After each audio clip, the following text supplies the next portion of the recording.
All right, I can't even get my glasses on, and Tatis is already banging one out to left field. That one looked great off the bat.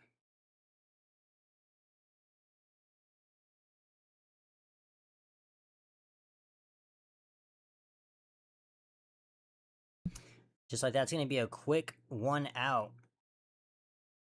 For the San Diego Padres, it's gonna bring out Jake Cronenworth playing at second base tonight. I am a little bit worried about him against Brandon Pfaadt. He does have some very great numbers against him.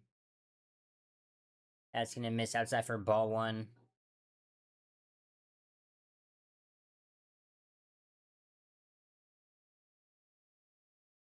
Count is even at 1-1 Cronenworth. And that changeup is gonna miss outside. But an early challenge in the top of the first by James McCann. I fear he might lose this one. I don't like this one. And that's gonna be not even close. And just like that, the D-backs burn their first challenge in the top of the first inning. Very unfortunate there. 2 balls and 1 strike to Jay Cronenworth. And that's going to be in there for strike two. A nice bounce back pitch on the changeup. Going to be 2 balls and 2 strikes.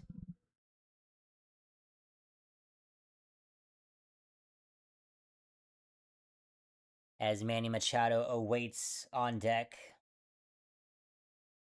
Here is a 2-2 pitch from Brandon Pfaadt. That's just going to clip the inner top of the zone on the corner. What a great pitch from Brandon Pfaadt. He gets Jay Cronenworth looking on the strike three call. That's a big out number 2. Especially after the D-backs burning their first challenge in the top of the first. Absolutely needed to get that out right there. I know it doesn't make a difference, but momentum-wise, that was nice. It's going to bring up Manny Machado with 2 outs in the top of the first. He takes a first pitch strike on that fastball.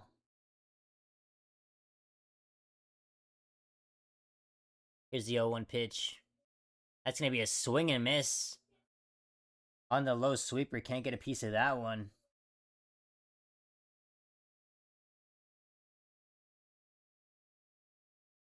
No balls and 2 strikes to Manny Machado. As that sweeper is just a waste pitch.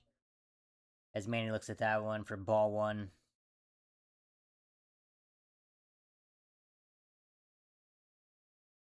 One ball and 2 strikes. Pfaadt starts his windup. Here's the pitch.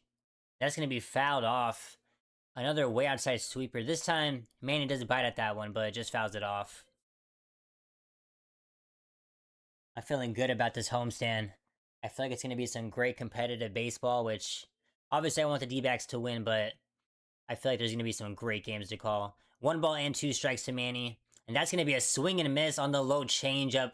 A great pitch by Brandon Pfaadt there. Back-to-back strikeouts, 2 in the top of the first. Fernando Tatis Jr. did give it a ride to left field on the first pitch. Got a bit scary for a second, but other than that, very solid inning for Brandon Pfaadt as we head to the bottom of the first. Still a 0-0 ball game.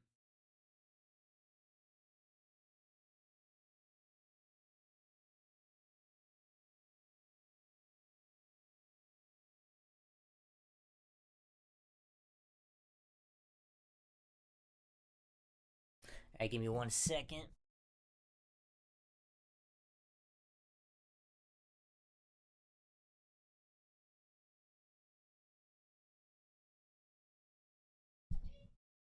All right. For the D-backs, it's going to be the same. Oh. I didn't even realize that. Was there a late scratch in the D-backs lineup? Looks like Max Kepler is batting third. So Moreno, a late scratch maybe. I wasn't paying much attention to social media before this game, so I saw the lineup at first, but I guess there was a change. I have to take a look at that.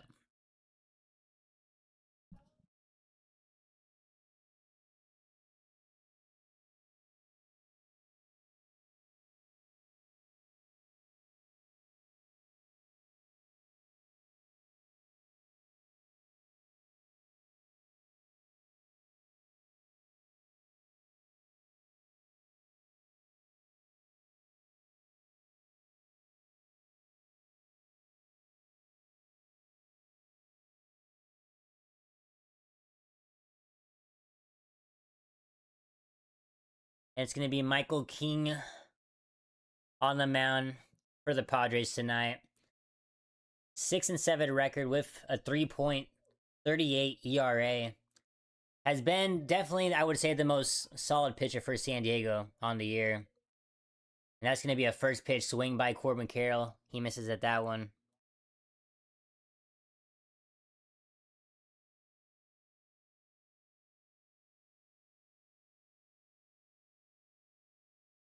And that fastball just clips the inside of the zone for strike 2.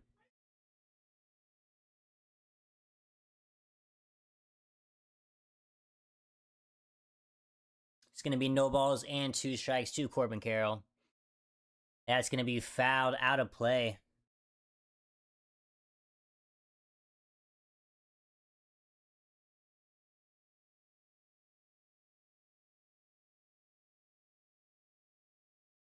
It's going to be no balls and 2 strikes once again to Corbin Carroll.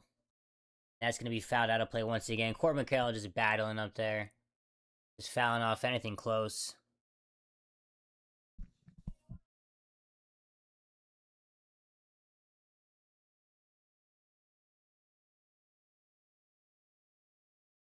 Here's the 5th pitch of the at-bat. And that's going to be a swing and miss as Corbin Carroll finally goes down swinging. Tries to foul off a couple pitches outside of the zone to keep the at-bat going. By that time, comes up empty. That's going to be a swing and miss for strike 3. That'll be out number 1. And that'll bring up Geraldo Perdomo.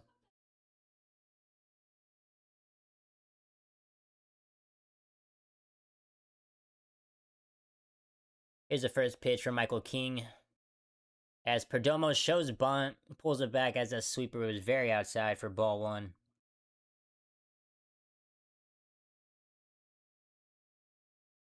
One ball and no strikes to Perdomo. Here's the pitch. Very big hack at that changeup. Comes up empty. That was a great pitch to hit, but was just way out in front of it. Gonna be 1 ball and 1 strike. Count is even.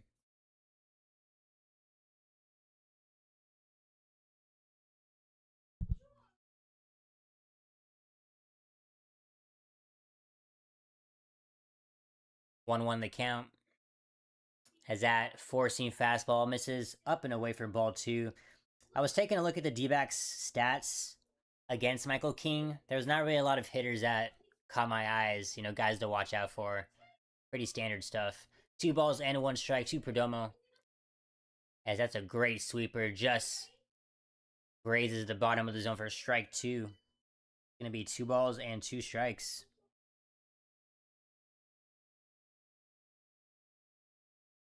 Here's a 2-2 pitch. Great take by Perdomo there on that changeup. Outside. 3 balls and 2 strikes as Max Kepler awaits on deck. And I'll have to double check what happened to Moreno. I swear I saw him batting 3rd today. And now James McCann is behind the dish, so. Here is the full count pitch to Perdomo. Just fouls that one off on the check swing.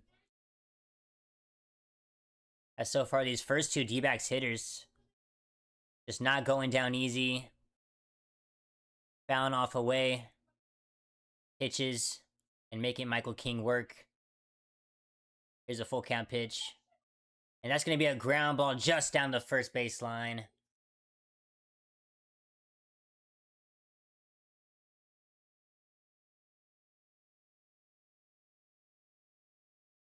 And for those of you who have been paying attention to the trade deadline today, I would love to talk about it in the chat.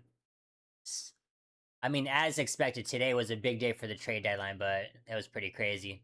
3 balls and 2 strikes as Perdomo fouls off another one. That time it's back to the backstop.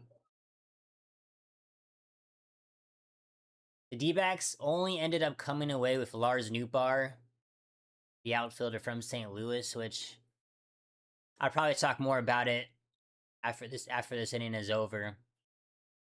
I do have some thoughts. Another full count pitch coming up. And that's going to be strike 3 on the sweeper. Had some great break to it as it absolutely fooled Perdomo. And he gets caught looking on that strike 3 off-speed pitch. That's going to be out number 2. Back-to-back Ks for Michael King to start out this game. It's going to bring up Max Kepler. He is batting in the 3rd spot tonight.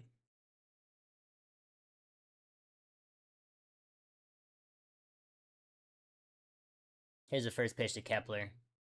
That'll miss outside for ball one on the sweeper.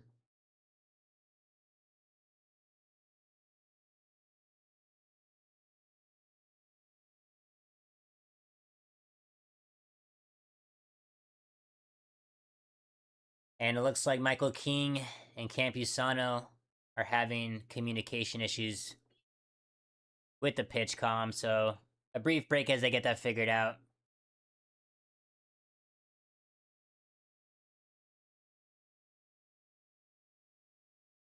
What I will say very quickly about Lars Nootbaar is I did want to get an outfielder, especially if Max Kepler, he's not going to be able to play in the postseason due to the suspension. So I did want to get an outfielder, but I'm going to be honest, Lars Nootbaar wasn't at the top of my list when it came to outfielders. I was kind of looking at Mickey Moniak from Colorado. And I know a lot of D-backs fans didn't even want an outfielder. I know first base and starting pitcher was a big need. Here's the 1-0 pitch to Kepler as he fouls that away. But with just how inconsistent, when Jordan Lawler has been playing, he's been phenomenal, but he just hasn't been able to stay on the field, and that's what really worries me. It's going to be a 1-1 count to Kepler. Ooh, a very good pitch on that sinker. It was up and in, just misses the zone though for ball two. And I know Tommy Troy is going to come back soon, who I'm very excited about. He's been one of my favorite players on this team, actually. 2 balls and 1 strike to Kepler. He chops that one, just goes foul down the third base line. If that would have stayed fair, that would have been a base hit, as no one was there at third base. It's going to be 2 balls and 2 strikes. So I guess once Tommy Troy comes back, I will feel a lot better about this outfield. And Max Kepler not being able to play in the postseason if we do make it, but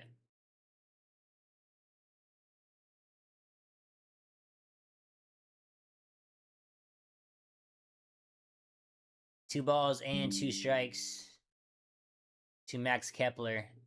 Just gonna get a piece of that one. That's gonna be another 2-2 pitch coming up.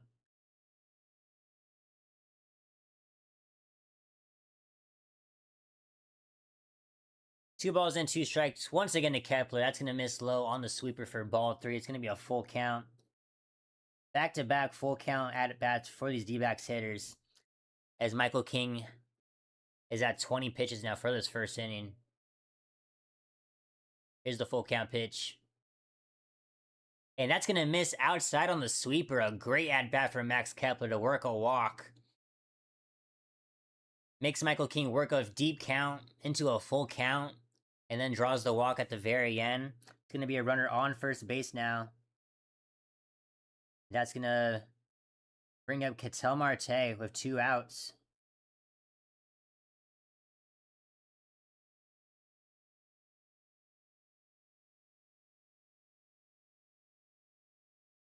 Ketel Marte, I really want to see him get on a roll during this homestand. I know he's been struggling recently, as that changeup misses outside for ball 1.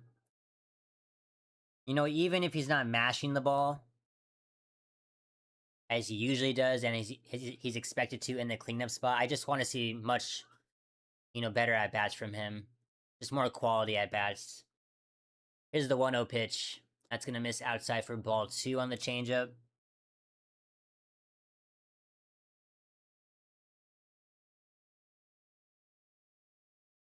Because obviously it's Ketel Marte. I know he can, do it. And give you those quality at-bats. You just got to see it. And that sweeper is going to just hit the outside of the zone for strike 1. It's going to be Ketel Marte, and it looks like Nolan Arenado is awaiting on deck. Here's a 2-1 pitch.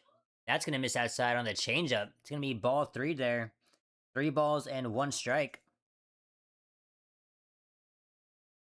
As Michael King is at 25 pitches in this first inning.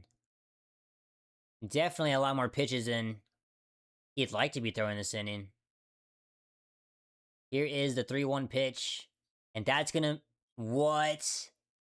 What an awful call by the umpire. Way upstairs. Should have been ball 4. It's gonna be called strike 2.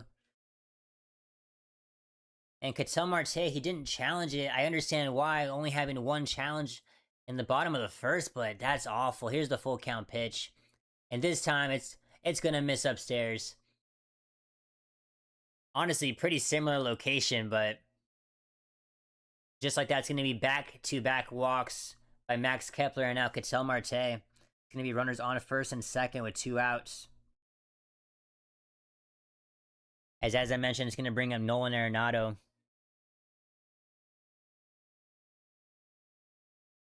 As Michael King looked great to start this inning.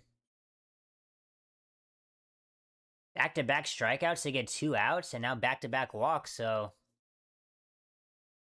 He was really close to getting out this inning.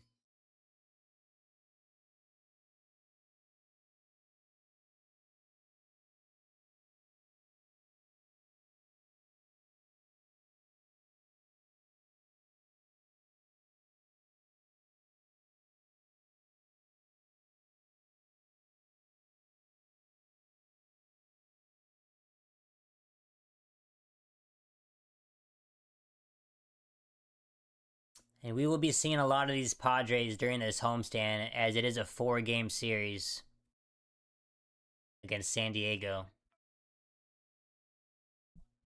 Here comes Nolan Arenado, the 5th batter of this bottom of the first. Here's the first pitch. As that sinker lands in there for strike 1. As if you're Michael King, you just need to go right at the hitter. Just pump the zone, throw strikes. Cannot afford another walk. No balls into 1 strike. Here's the pitch. And that's going to be strike 2 as a sweeper just breaks and lands at the top of the zone. Great start for King. No balls and 2 strikes.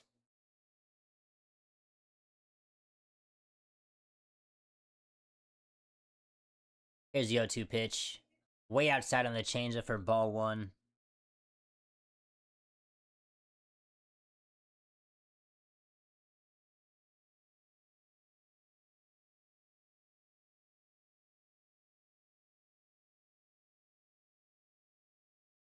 One ball and 2 strikes to Nolan Arenado. Runners on first and second with 2 outs. And that's going to miss outside for ball 2 on the changeup. Adrian Del Castillo awaits on deck.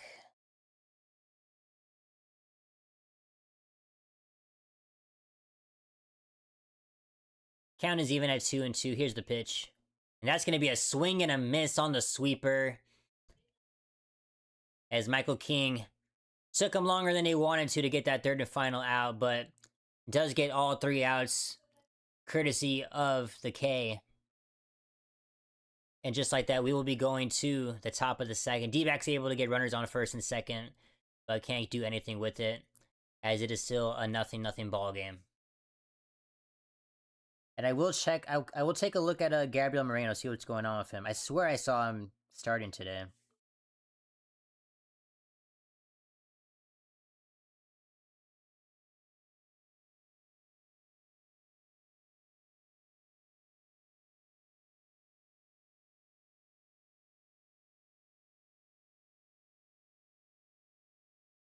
Yeah, so obviously Gabriel Moreno did get scratched. I'm just not seeing what the reason is so far.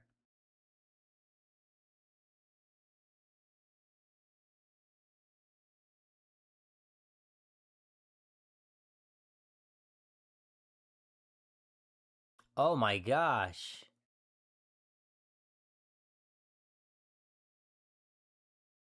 Gabriel Moreno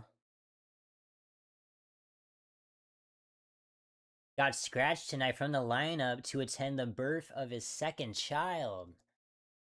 Well, that is amazing news. I was worried he was hurt or something. That's amazing news. That's like the only time that I'm happy For one of the few times I'm happy to see a player get scratched from a lineup. That's amazing.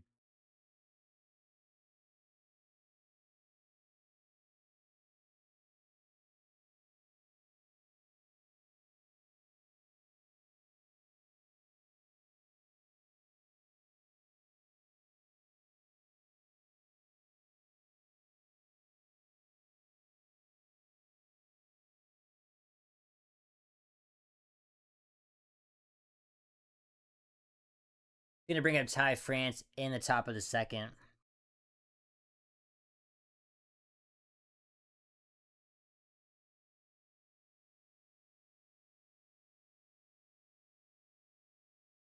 Here's the 0-1 pitch. And that's gonna miss. Actually, that's gonna be a outside strike call for strike two. Wow. As the Padres get a rough call of their own, it's gonna be no balls and 2 strikes to Ty France. Here's the 0-2 pitch. That's gonna be chopped. Just foul down the third base line. Hello, B Noon. I'm not really sure who that is.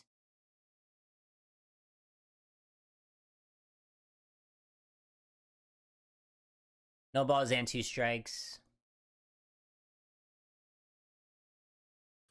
And Ty France is able to check a swing there.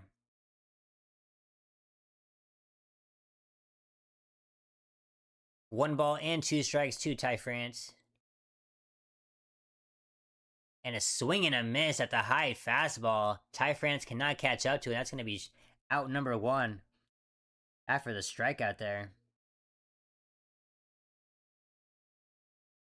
I'm very excited to see how Brandon Pfaadt does tonight. He has been excellent as of late. I would just love to see him just continue his dominance ever since being called up. Just being another great arm that we can count on in the rotation. That's going to bring up Jackson Merrill if 1 out.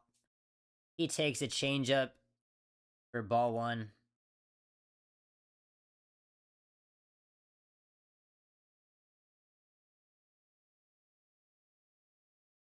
It's going to be 1 ball and 1 strike.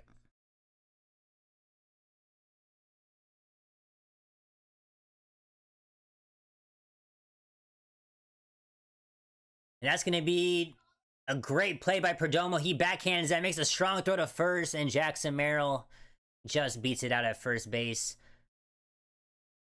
With Perdomo playing to his left, that was going to be a very tough play. Backhands it, tries to make a strong throw, but just can't get it in time to first base.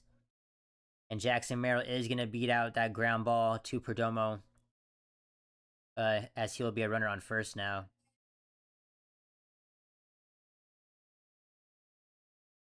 I don't mind doing a shout out. I'm not really a big channel like at all, so I guess I'm kind of confused. And Rengifo swings at the first pitch, and Max Kepler is gonna get under that in left field.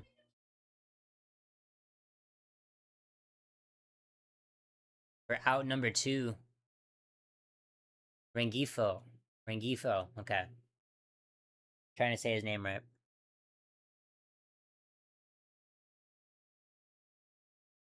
It's gonna be Luis Campusano. He is starting behind the dish for San Diego tonight. 2 outs and a runner on first base. That's gonna miss outside for ball 1 on the fastball. But I hope you're having a good night, B Noon. Appreciate you for joining. 1 ball and no strikes to Campusano. As that is going to be strike 1. Just lands on the inside part of the zone.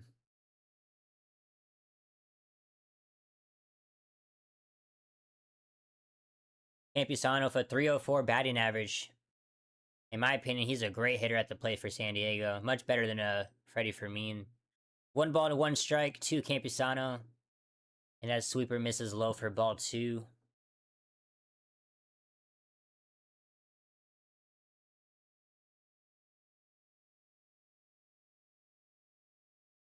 Two balls and 1 strike. Runner on first base with 2 outs. That's going to be a swing and a miss on the changeup. Count is now even at 2 balls and 2 strikes.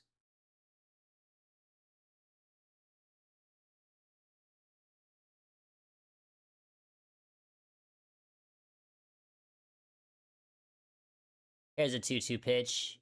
And Campusano holds back on that one. Takes that for ball 3. It's going to be full count. As that sweeper was outside.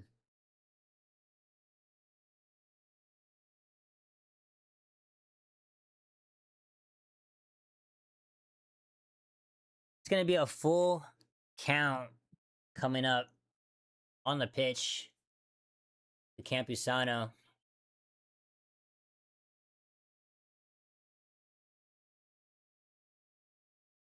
Spot sets. Here's the pitch.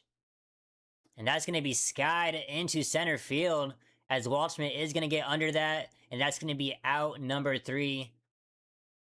A solid inning for Brandon Pfaadt right there. Padres able to get a runner on first base, but nothing too crazy after that as we go to the bottom of the second. Still a 0-0 ball game. And it should be Adrian Del Castillo, Tim Tawa, and James McCann to get the bottom of the second going.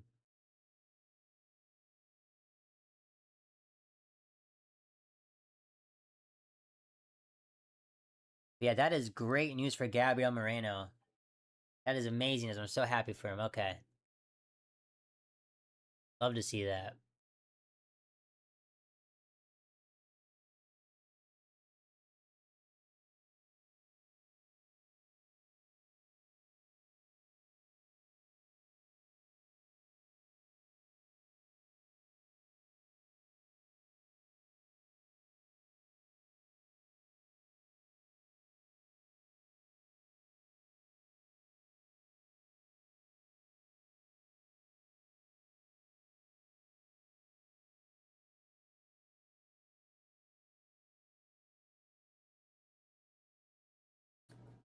And looking at what the San Diego Padres did today, they ended up getting 2 starting pitchers.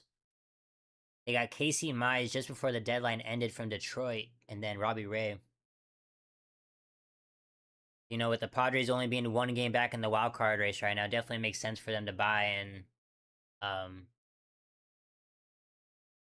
their starting pitching has been pretty inconsistent this season, so it makes sense for them to try to improve that. You know, just with injuries, with performance. So I'm not surprised they went out and did that today.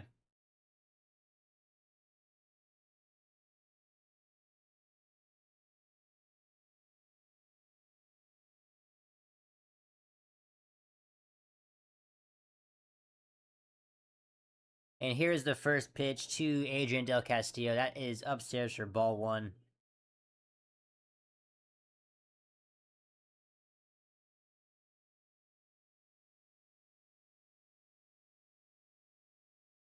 Here's the 1-0 pitch. And that's going to be driven into center field, but just gets under it a bit. And that's going to be out number 1 as Jackson Merrill catches that out in center field. Looked good off the bat, but just a bit under it.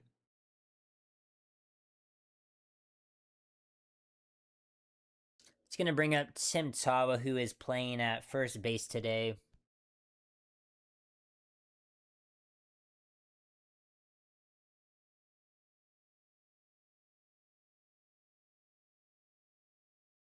Going to be strike 1 on the slider.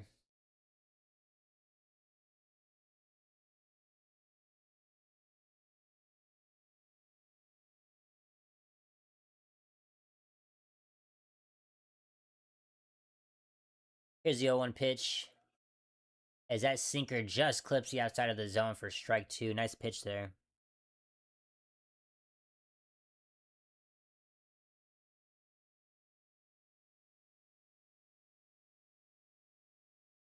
Here's the 0-2 pitch. And that changeup misses outside.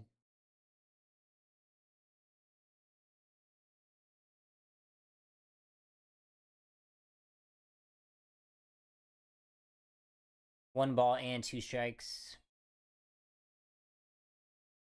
And that's going to be chopped. Going to be a tough play for Michael King.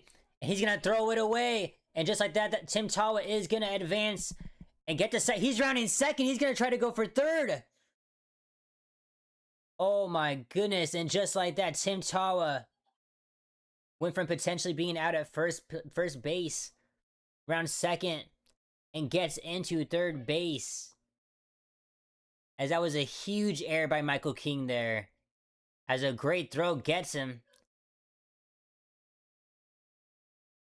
But way out of Ty France's range at first base. And Fernando Tatis was not backing up the play at all at first. And that probably was also a huge reason why Tawa was able to get into third base. And just like that, it's going to be a runner on third base with one out. And here comes James McCann, who has been great at the plate lately. And now the D-backs have a chance to strike first in this ballgame. And after the first pitch ball, it's also going to be ball 2 as the sweeper misses outside. As James McCann is on an 8-game hitting streak. He's definitely been seeing the ball well. 2 balls and no strikes. And that's going to be grounded. But right at the third baseman, he's going to go home. And Tawa was going home right off the bat. And just like that, he's going to get beaten at home by the throw easily. And that's going to be, unfortunately, a big out for the San Diego Padres.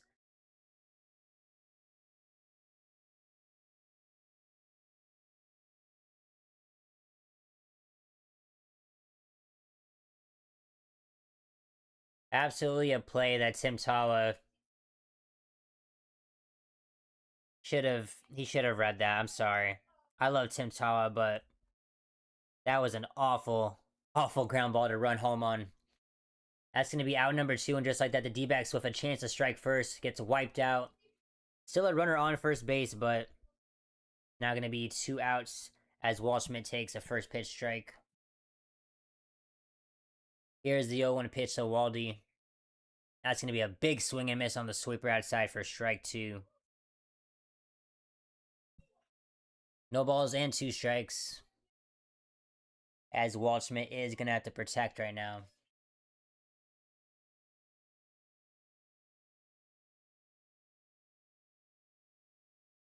No balls and 2 strikes to Ryan Waldschmidt. 2 outs and a runner on first. That's just going to miss outside. Good eye from Waldschmidt.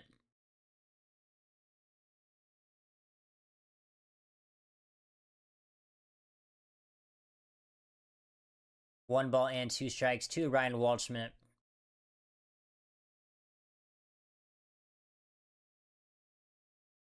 As that's going to miss upstairs. Another great eye from Ryan. As the count is now even at 2-2. Corbin Carroll waits on deck. As he would get the top of the order going again.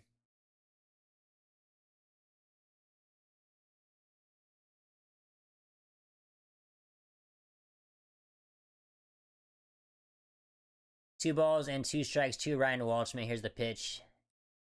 It's going to be 3 straight balls for Michael King. As that changeup misses low and away, it's going to be a full count now.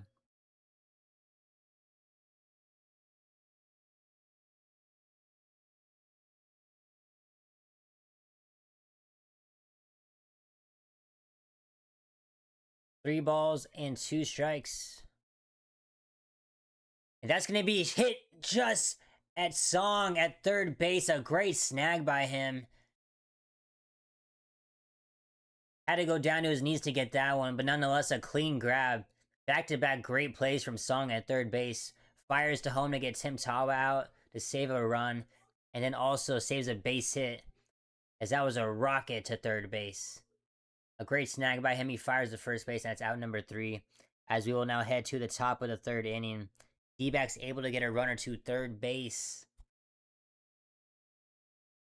But just can't do anything with it right there. As we head to the top of the 3rd. Still a 0-0 ball game.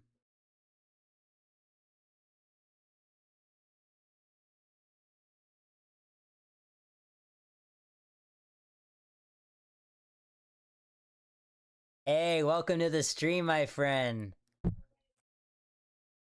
I don't want to shout out your name in case you don't want that out, but I really appreciate you for joining.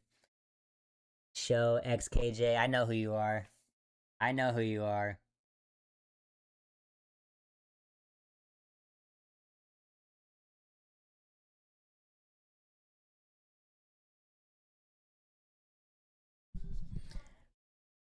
But yeah, Tim Tall, that was very unfortunate. I mean, I think he would have been able to get back to third base. I mean, Song at third base, the defender was not that close to the bag. But yeah, that was not a great read by him.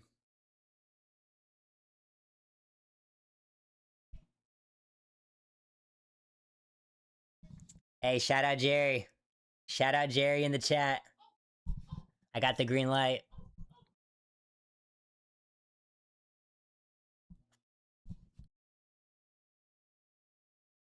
Welcome to the stream, man.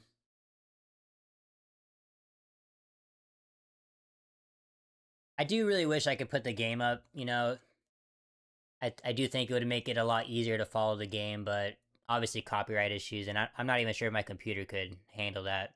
Anyway, here is Xander Bogaerts. He's going to lead off the top of the third. That's going to be a base hit just past Geraldo Perdomo. That's going to get into left field.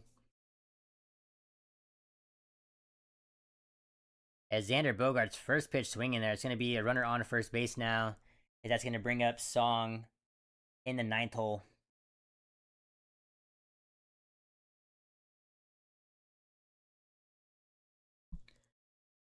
It's going to bring up Sung Mun Song, who had some astounding plays at third base the last, and he's going to lay down a bunt. It's going to go foul, though, for strike one.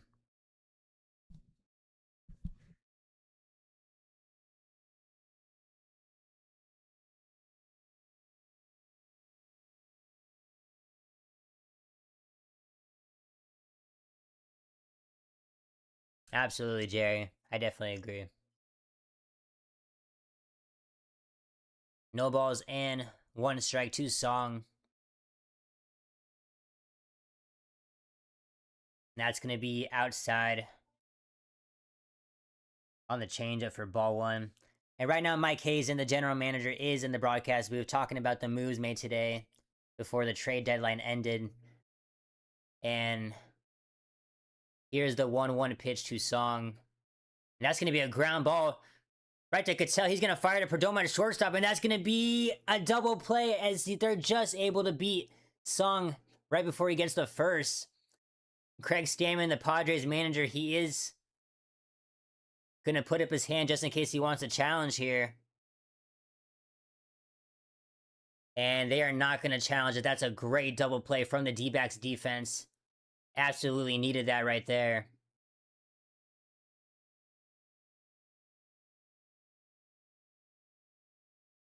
As Song definitely had decent speed running down the first base line, but they just get him by a step. And that's going to bring up Fernando Tatis Jr. as his first pitch swinging again. And another ground ball. And that's going to be the third out as a very quick inning. And just like that, that's going to end the top of the third just like that. As Fernando Tatis Jr. made great contact in his first at-bat, first pitch swinging, but a complete opposite there. As that was a weak ground ball to Perdomo. He fires the first, and that's going to be out number 3. A great double play. And a ground ball out leads to the end of the top of the third. We will head to the bottom of the third. As the D-backs will have the top of the order coming up. It's going to be Corbin Carroll, Perdomo, and Max Kepler.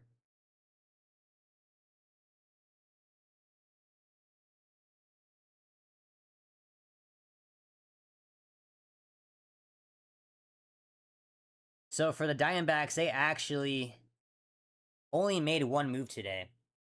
They brought in Lars Nootbaar, the outfielder from the St. Louis Cardinals. And he's not a bad player. He is pretty inconsistent at the plate at times. Doesn't have the best batting average this season. And I don't mind them addressing at the outfield. Max Kepler, I've definitely liked his play ever since, being brought to the D-backs. But unfortunately, when it comes to the suspension he recently had, he is not going to be available for the postseason if we make the playoffs. And so, even if Max Kepler does great the rest of the regular season in left field, he's not going to be able to play in the playoffs. And so, I did want an outfielder to address that in case we do make the playoffs. I kind of wanted Mickey Moniak out of Colorado. Lars Nootbaar, he's not a bad outfielder, like I said, but he wasn't at the top of my list. And also, not to mention, first base and starting pitcher was definitely something that the D-backs should have addressed. I did want to talk about it more before that inning ended quickly. But Mike Hazen, the general manager, his reasoning for what they did today was essentially that we do have quite a lot of pitchers, not pitchers, but also hitters who are injured right now. And so his mindset is that we have a lot of injured players right now that will be coming back later on in the season. That it doesn't really make sense to go out and get a bunch of players at the trade deadline. Just make one move. We'll see how that goes. It's going to be a 1-1 count to Corbin Carroll, and that's going to be a rip, but right at the first baseman, Ty France. He jumps for it, makes a nice catch at first base. That'll be out number 1. Personally, my opinion, I would have liked to see the D-backs make a little bit, be a little bit more active at the trade deadline. But we'll see how it plays out. I am confident in the players that are injured right now. They're very good ball players. So if they can come back soon, they will make a difference for this ball club. The only thing is it has been quite a while since they played. You have Justin Martinez, the reliever, AJ Puck, Corbin Burns, the starting pitcher. And that changeup's going to miss inside for ball 1. The first pitch was a strike to Perdomo. It's going to be a 1-1 count. So we'll see. 1 ball and a 1 strike to Perdomo. As I mentioned, I don't hate Lars Nootbaar. I just think it's not a huge move. And I do see why a lot of fans are disappointed. It's going to be 2 balls and 1 strike to Perdomo.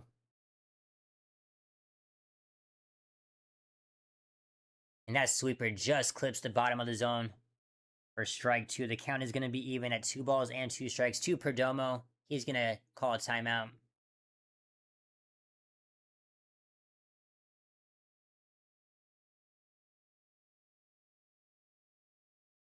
Here's the 2-2 pitch. And that's going to be a rip. A blooper is just going to get down into center field. A great knock by Perdomo there. It's now going to be a runner on first base with 1 out.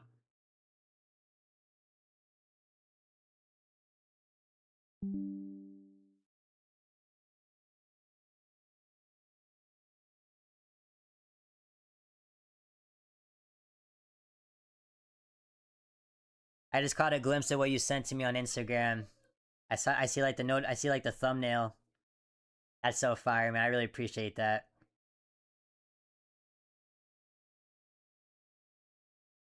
And first pitch swinging, Max Kepler fouls that away. It's going to be 1 out with a runner on first base after that great base hit by Perdomo there.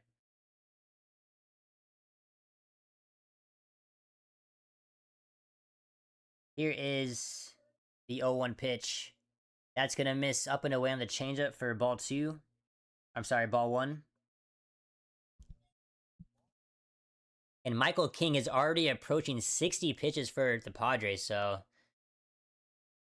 he is working deep in these innings. As that changeup is going to miss low and inside for ball 2.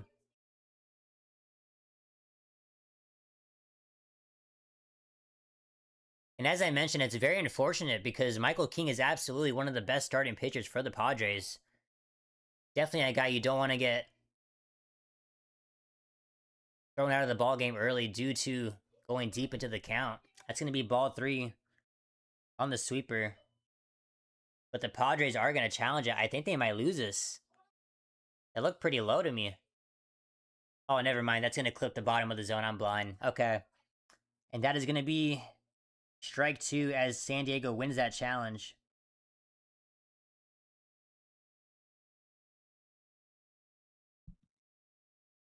It's going to be 2 balls and 2 strikes to Max Kepler. Runner on first base, so 1 out. And that's going to be grounded to second base. Cronenworth going to flip that to short. And just like that, that's going to be a double play to unfortunately end the bottom of the third inning. As so far, the double plays for both teams are looking to make a difference so far. As both teams able to get runners on base in this game, but just not able to do anything with it. That's going to bring us to the top of the fourth inning. As both teams still with no runs, it's going to be 0-0.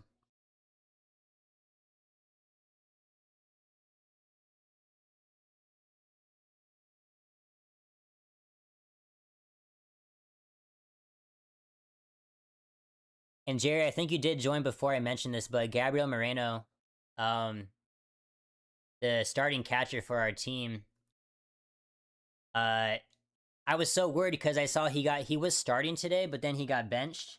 And I was like, oh no, what happened to him? But it turns out today was the birth of his second child, I believe. And so when I saw that, I was like, okay, that's awesome news. I was really worried he got hurt. It's like the only time I'll be happy to see a player get benched or scratched from the lineup, you know? But yeah, Gabriel Moreno has another addition to the family. And for those who are also in the stream that didn't quite catch that memo, that's why he is not playing tonight. And for the San Diego Padres, that is going to bring up Jake Cronenworth, Manny Machado, and Ty France to get the top of the fourth going. But yeah, Michael King is already throwing so many pitches in this inning. And a lot of it does have to do with just, you know, not throwing strikes, not really finding the strike zone, but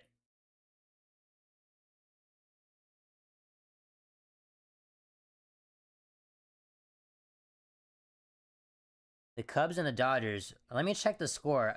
Usually during my streams, I do a good job of like looking around the league to see what other games are going on. I have not done that yet.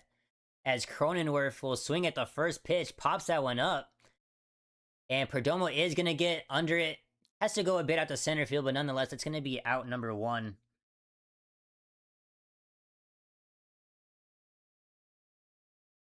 Let me look at the Cubs and Dodgers game.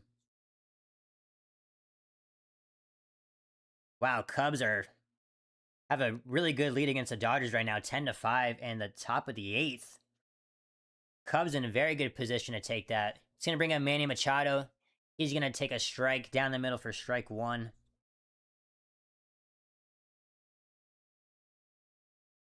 Wow, okay.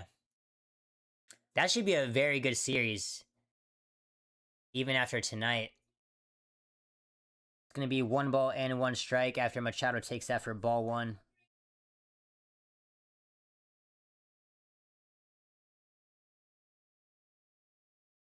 And that's going to be lined into center field. Walshman's going to have to go back, and he's able to run it down. What a great catch.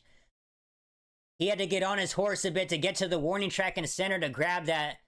But he's able to stick the glove up, comes down with it. A nice running catch there, and that's going to be out number 2, as that was a shot off the bat of Manny Machado.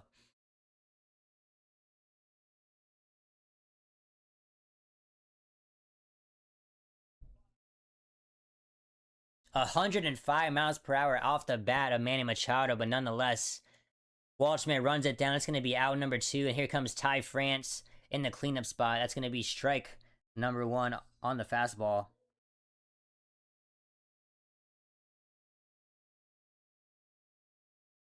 Here's the 0-1 pitch. That's going to be a swing and a miss. And just like that, Brandon Pfaadt is just working through these Padres hitters. Only at 37 pitches. And he's just about to get out of the top of the 4th. He's 1 strike away. Here's the 0-2 pitch. That's going to miss upstairs for ball 1 on the fastball.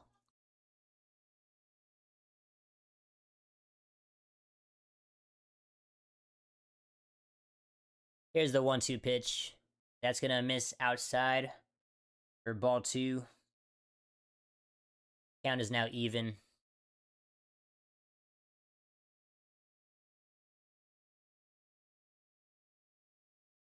2 balls and 2 strikes to Ty France.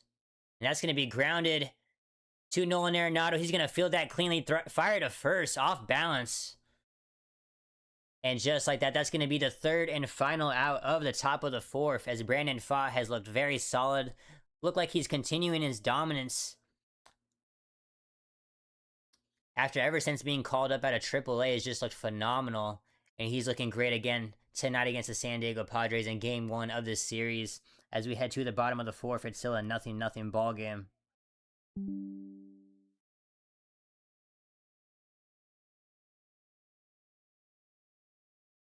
I am going to do a look around the league. To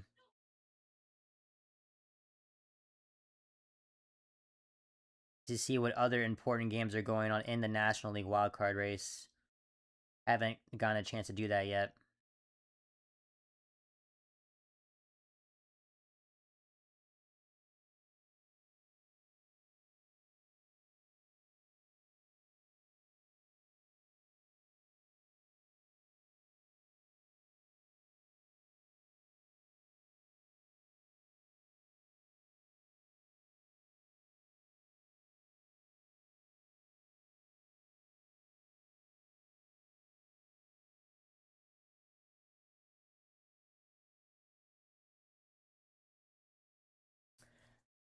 All right, let's take a look around the league. So, the Cardinals are destroying the Yankees 13-7 in the bottom of the ninth. Wow. As Alec Burleson has hit 3 home runs in that game. A guy that definitely a lot of teams were interested in at the trade deadline, including the D-backs. And today he has hit 3 home runs. That's pretty impressive. As far as other games, it's not a busy game, or busy day today, I should say. Looks like Washington and Philadelphia played earlier today, as the Phillies took the game 6-3. Okay, so the Pirates beat the Brewers 4-3.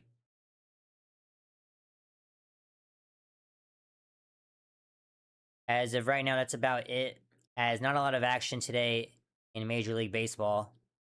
And that's going to be ball 1 to Ketel Marte as he gets the top of the fourth going.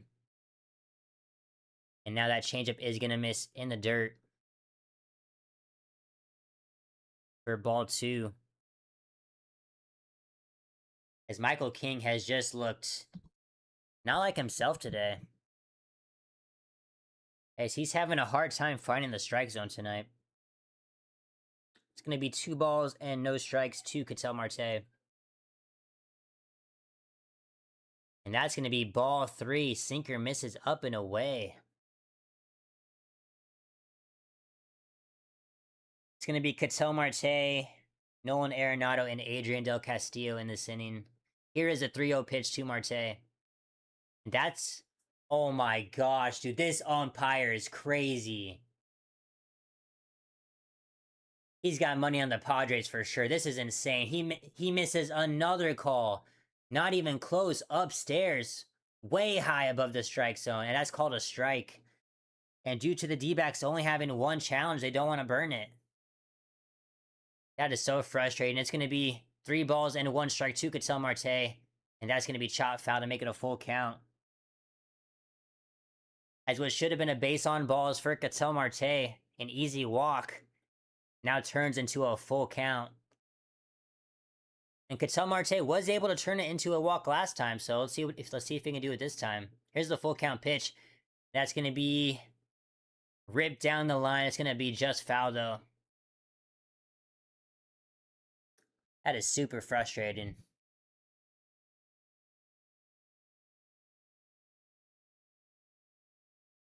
After that foul ball, it's going to be another 3-2 pitch. Here's the pitch. And, okay, luckily Ketel Marte gets on board. Gets on board to first base. That's going to be a walk right there. As nonetheless, ball don't lie. It's going to be a walk right there for Ketel Marte. It's going to bring up Nolan Arenado with a runner on first base and no outs.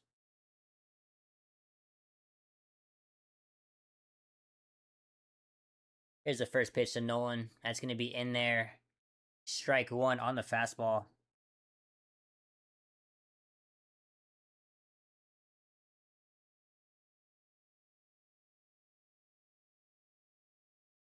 Oh, 1 count to Nolan Arenado. Here's the pitch. And that's going to be a pop up right to Xander Bogaerts at shortstop. As Arenado got under that by a lot. It's going to be out number 1.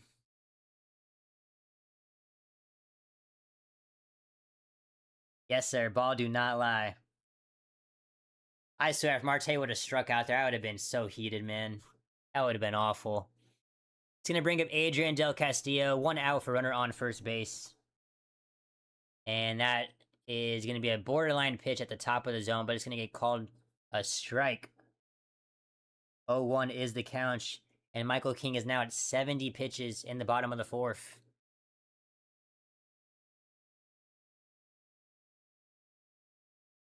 Here's the 0-1 pitch. And that's going to be well outside on the changeup for ball 1.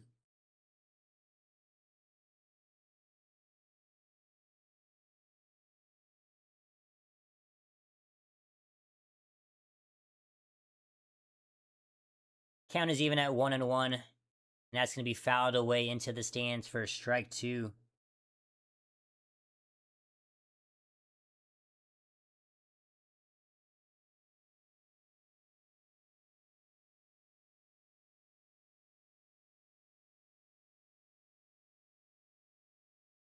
One ball and 2 strikes. And that's going to be fouled off the foot of Campusano behind the dish. He looks to be okay. As the life of a catcher is definitely not an easy one. Just off the shin guard, it looks like, so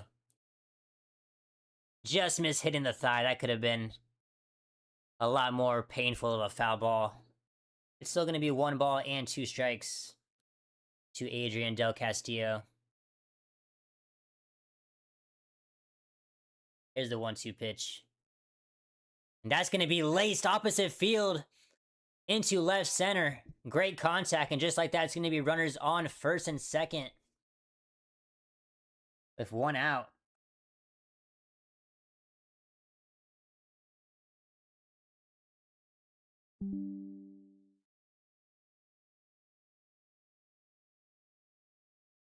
As ADC just drives it the other way into left center. Great contact right there. It's going to be runners on first and second with 1 out, and here comes Tim Tawa. He's first pitch swing, and he cranks at the left field. Please stay fair. And that's going to be a 3-run home run in the bottom of the 4th inning. And just like that, the D-backs strike first 3-0. 404 feet for Mr. Tim Tawa as he redeems himself after getting thrown out at home, unfortunately. That was a no-doubter for Tim Tawa there. And just like that, the D-backs strike first 3-0 in the bottom of the 4th inning. As just like that, with Michael King going deep into the pitch count, and after that shot, his day could be coming to an end soon.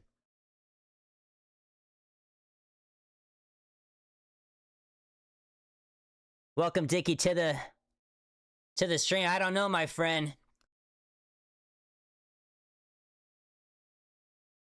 After a home run like that, and now the Padres may have to go to their bullpen soon. It's not looking good. As it's going to be an 0-2 count to James McCann, just like that, after that foul ball.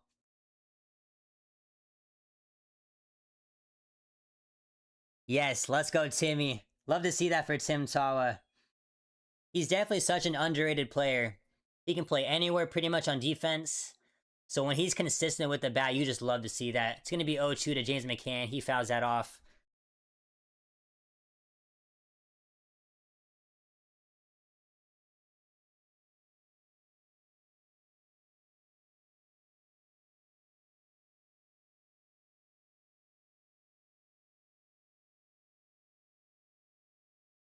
And that fastball is just going to miss up and away. on the corner of the strike zone for ball one. It's going to be 1 ball and 2 strikes to James McCann. As I apologize, there are no runners on base. I forgot to clear him. Still going to be 1 out, though. And that's going to be a swing and a miss on the outside slider, as McCann cannot hold up on that pitch. It's going to be out number 2 after the strikeout.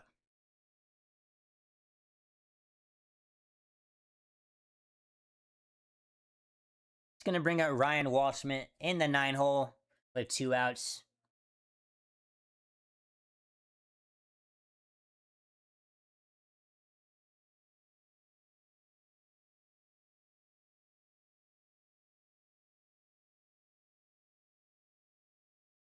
I haven't even put 3 runs up. What am I doing?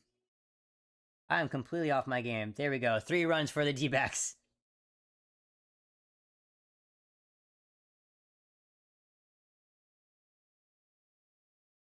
Anyway, Dickie, I don't know if you saw, maybe you just joined before I said that, but the D-backs did just hit a 3-run home run. 1 ball and 1 strike to Walshman, and that's gonna just clip the bottom of the zone. That was a nasty slider from Michael King right there. Gonna be 1 ball and 2 strikes.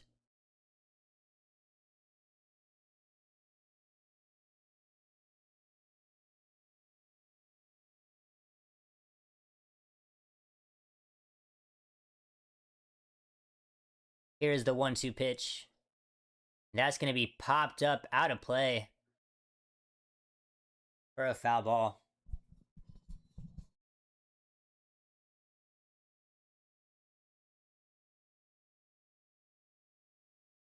Looks like a packed house tonight at Chase Field. A lot of people showed up. Love to see that. Here's the 1-2 pitch. That's going to be driven to left center, but just gets a bit under it. And Jackson Merrill is going to get under that for out number 3. That will end the bottom of the 4th.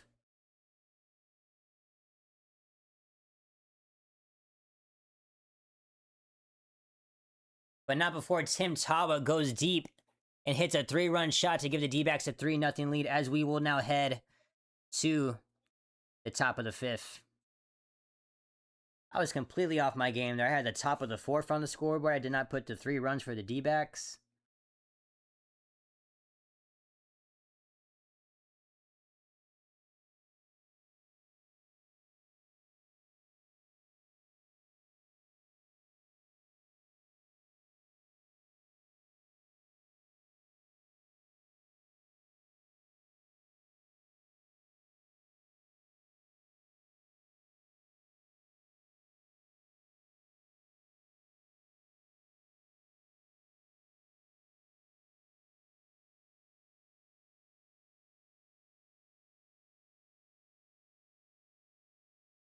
And as we go to a commercial break,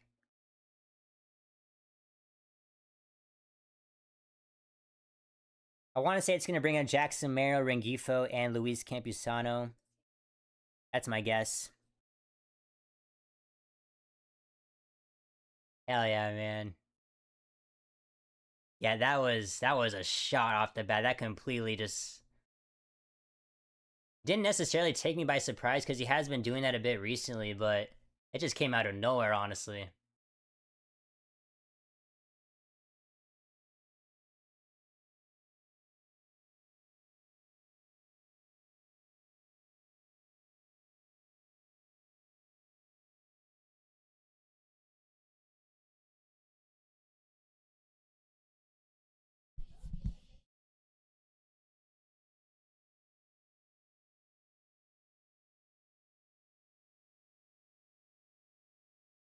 It's going to be a first pitch ball to Jackson Merrill. He will lead off the top of the 5th. Rays are smacking the Rockies, huh? The Tampa Bay Rays, they definitely made some big moves too at the trade deadline. Got Freddie Peralta, the starting pitcher. So they're definitely making a look a playoff run this year. It's going to be 1 ball and 2 strikes to Jackson Merrill. Jackson Merrill, he is 1 for 1 today. He singled in the 2nd inning. Here's the 1-2 pitch.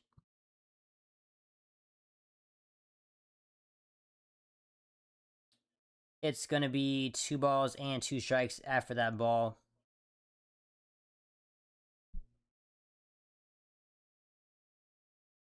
That's going to be fouled out of play.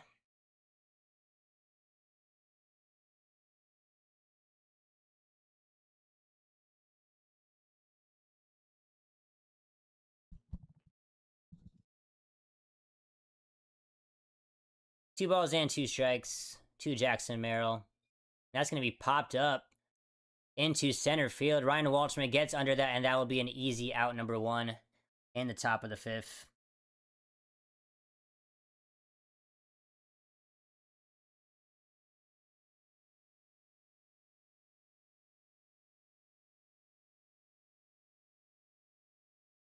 And Rengifo, the switch hitter, he is 0 for 1 today. He is up to bat next.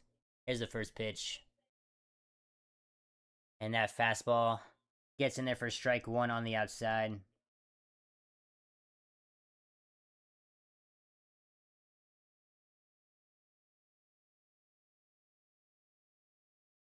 And that will be ball 1, up and away on that fastball.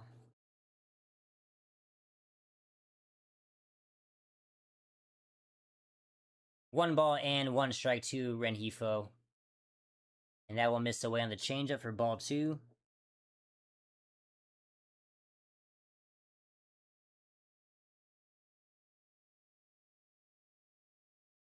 Two balls and 1 strike.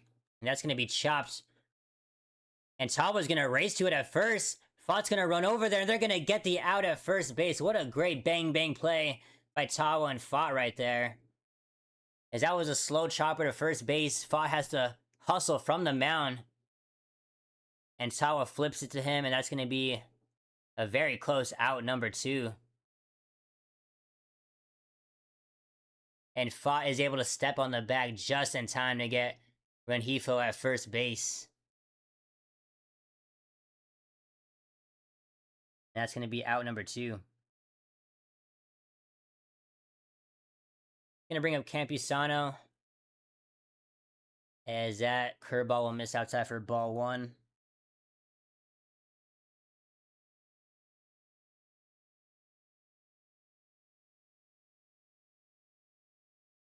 Here's the 1-0 pitch.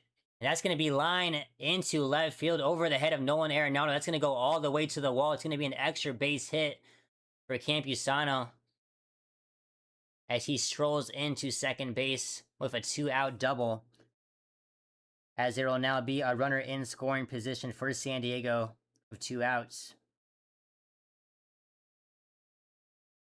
As that just got over the head of Nolan Arenado at third base.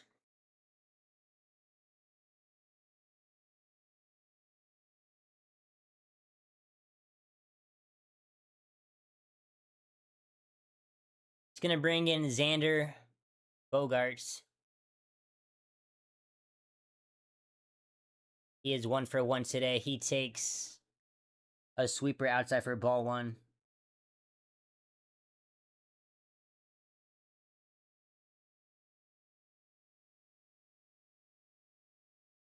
One ball and no strikes to Bogaerts. And that misses outside as well for ball 2. As McCann will come out to talk to Fott on the mound.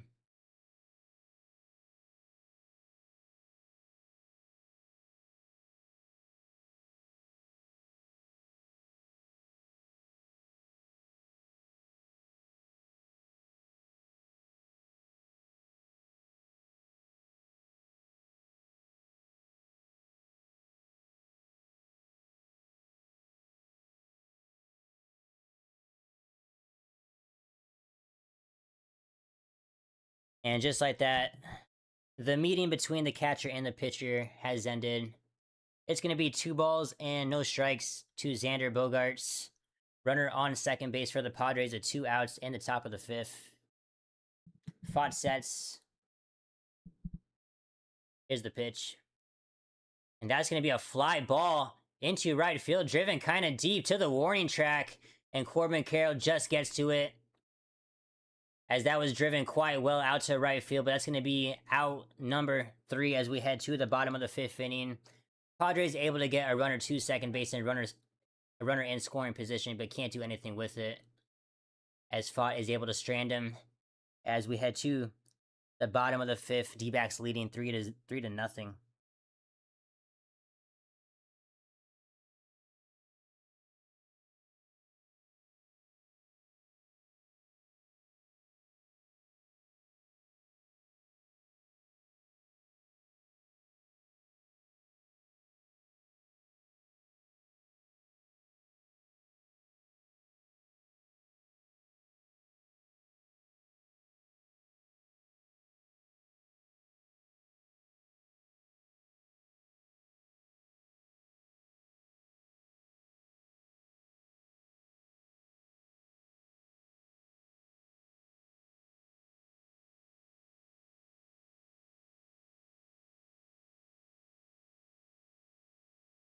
And for the D-backs, I do believe that will be I think they said the top of the order for the D-backs will be leading off. I'll have to double check that, but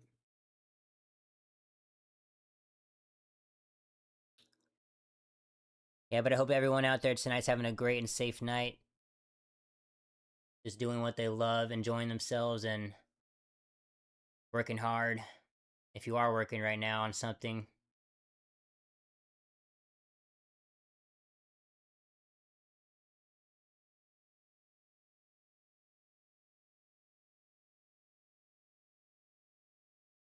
I have not been drinking any water, which is a very surprise, as my throat usually gets very parched.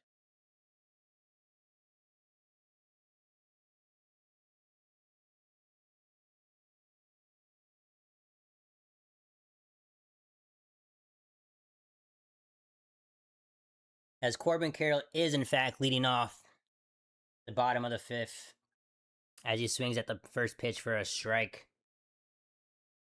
And the next pitch will miss upstairs for ball 1 on that fastball. It's going to be a 1-1 count. Exactly, Jerry. It's exactly what it is. 1 ball and 1 strike to Corbin. That misses upstairs.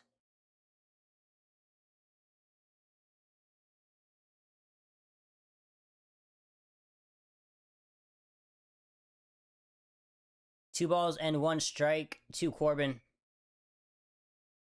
That's going to be flied into center field as Corbin Carroll got under it once again. And that is going to be out number 1 as Jack Samaro catches that. Yeah, there's just too many times where I just forget to drink water and it comes back to haunt me. And then I'm like, what am I doing? Sue Beautiful 7066. The great thing about baseball, here's the first pitch to Perdomo, is that's gonna miss, just gonna clip the outside of the zone for strike 1. The great thing about baseball is that since there is no time limit, absolutely anything can happen. It's gonna be no balls and 1 strike to Perdomo.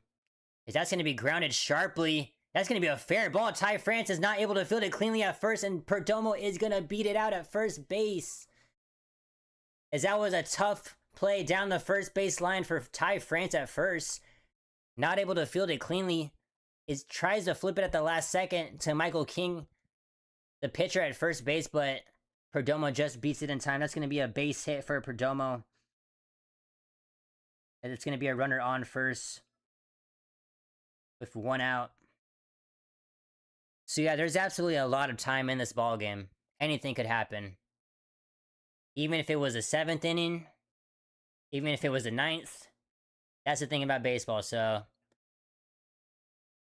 it being in the bottom of the 5th, there's still a lot of ball to be played, so that is the good thing in your case.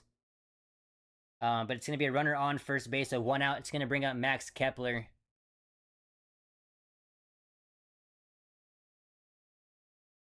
And that's going to be just foul down the third base line for strike 1.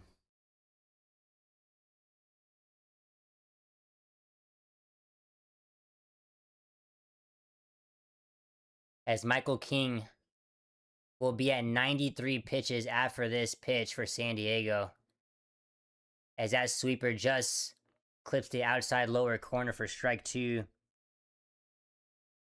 as action will be forming in the bullpen for San Diego soon. No balls and two strikes to Kepler.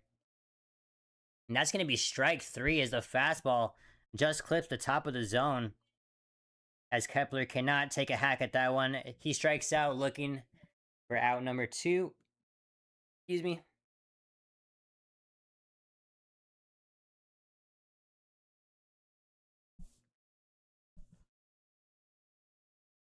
And I did not quite catch the name, but it looks like there is actually action in the bullpen for San Diego. So Michael King's day will be coming to an end soon.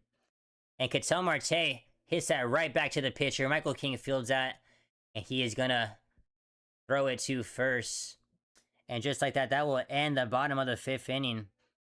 D-backs still leading 3-0 as we head to the top of the sixth.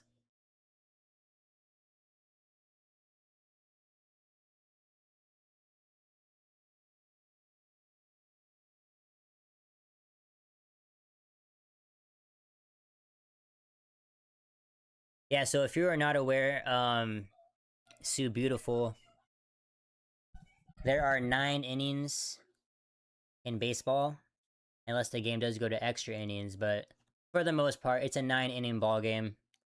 So the Padres do have quite a few chances still left to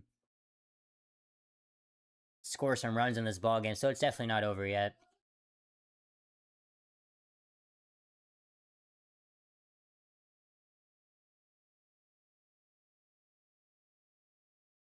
I believe though for San Diego, it's going to be Song in the 9 hole, and then it will be the top of the lineup with Tatis and Cronenworth.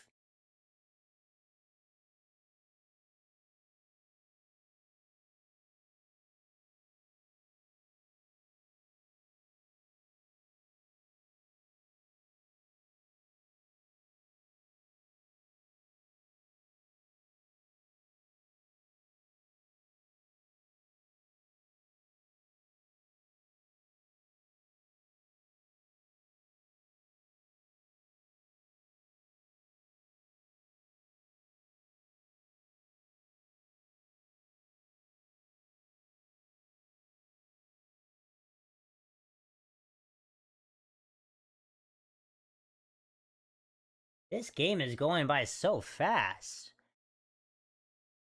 We are only about an hour and 20 into this ball game.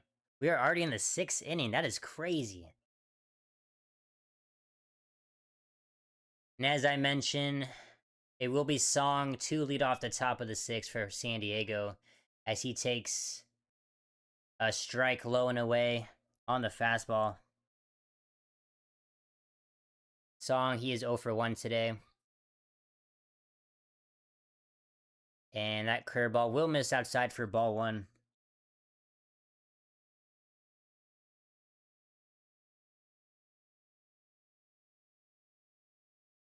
One ball and 1 strike to Song. 2 balls and 1 strike after that change of misses. I do want to say really quick, I really appreciate each and every one of you guys for tuning into the stream tonight. This has actually been the most active the stream has been for a while. I think I saw 7 of you guys were in here at one time, and that's the most it's been in a while for a baseball stream. I do usually end up with, you know, a few of you guys, but definitely not that much. So I really appreciate you guys. The support really means a lot. It's going to be 2 balls and 2 strikes to Song.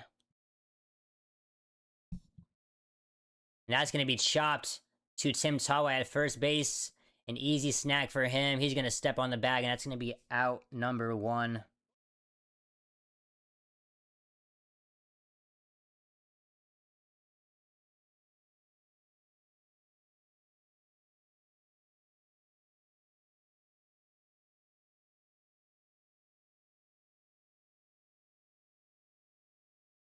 That will bring up the top of the lineup for San Diego. Fernando Tatis Jr. has swung at the first pitch every single at-bat tonight, With that one, he does take the first pitch finally. He is 0 for 2 tonight. As Tatis lines that one into center field. Waldschmidt does not have to move much on that. And that is going to be out number 2. As Brandon Pfaadt is just making quick work of these San Diego hitters. I appreciate that, Jerry.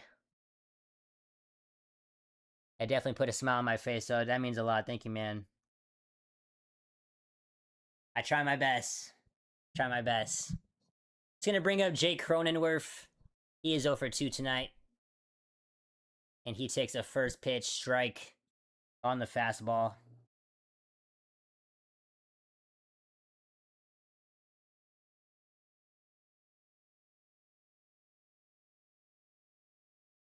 And that 0-1 pitch will miss low and away on the curveball for ball 1.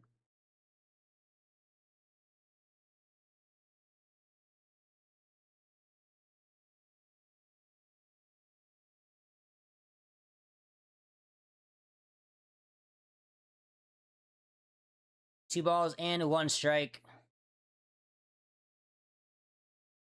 As the ball misses the Cronenworth there.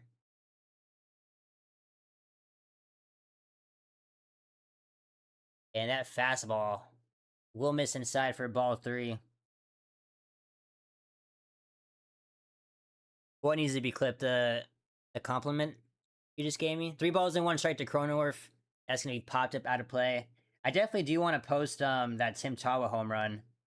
That was a nice moment right there. So I definitely do plan on putting up that clip tonight after the ball game. I really only want to. I'll say after this full count pitch from Brandon Pfaadt, that's going to be chopped foul.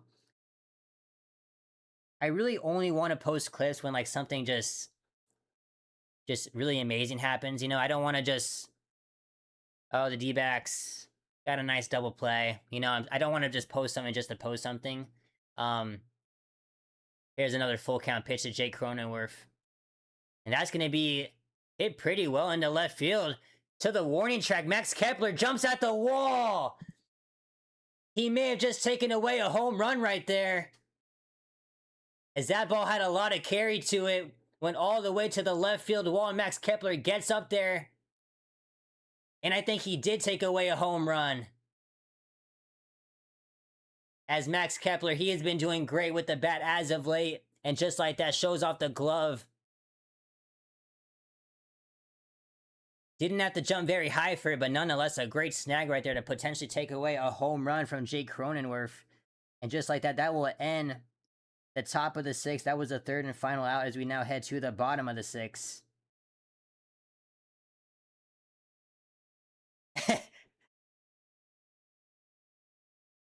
Bro, of course, as soon as we're talking about it, right? And just like that, that might be another clip I pair with that. But yeah, I don't want to like oversaturate it, you know? With just like an alright clip, you know? I don't want to just post just to post. Honestly, the only reasons I post a home run is if like I have like a lot of energy into it, you know?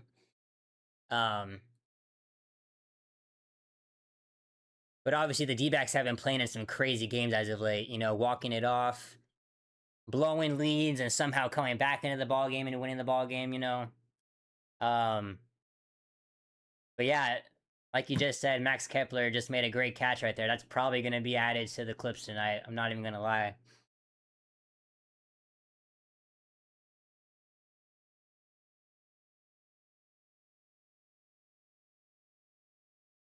Oh man, it's a great stream tonight.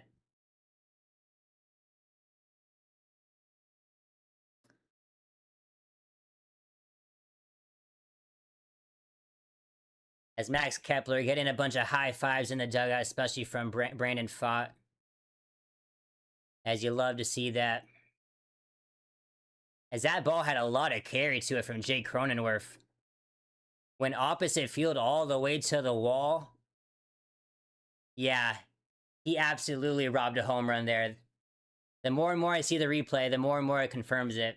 That's going to be a first pitch strike to Nolan Arenado as he will lead off the bottom of the 6th. And that fastball will miss upstairs. And Michael King still on the mound for the Padres, as Matsui will be warming up in the bullpen for San Diego. Here's the 1-1 pitch. That's just going to miss upstairs for ball 2. As Michael King is 2 pitches away from 100 pitches tonight, so this is his last inning no matter what. Probably won't even finish it. It's going to be 2 balls and 1 strike to Nolan Arenado. And that's just going to miss outside. No challenge, though, from San Diego. It's going to be ball 3, 3 balls and 1 strike.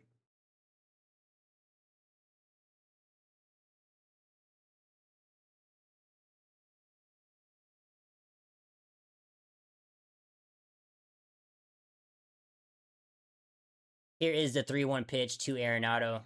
That's going to be skied into left field. Going out of play, actually.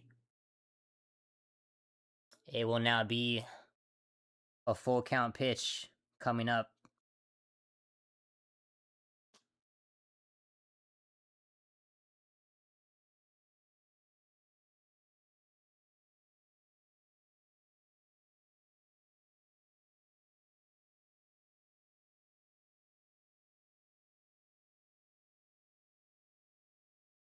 And here is the 3-2 pitch from Michael King.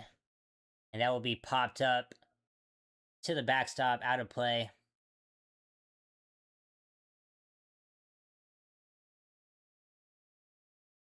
And the San Diego Padres, they have been on a hot streak as of late. I believe they're 8-2 in their last 10 games. Here's the full count pitch to Arenado. That's going to be fouled back once more.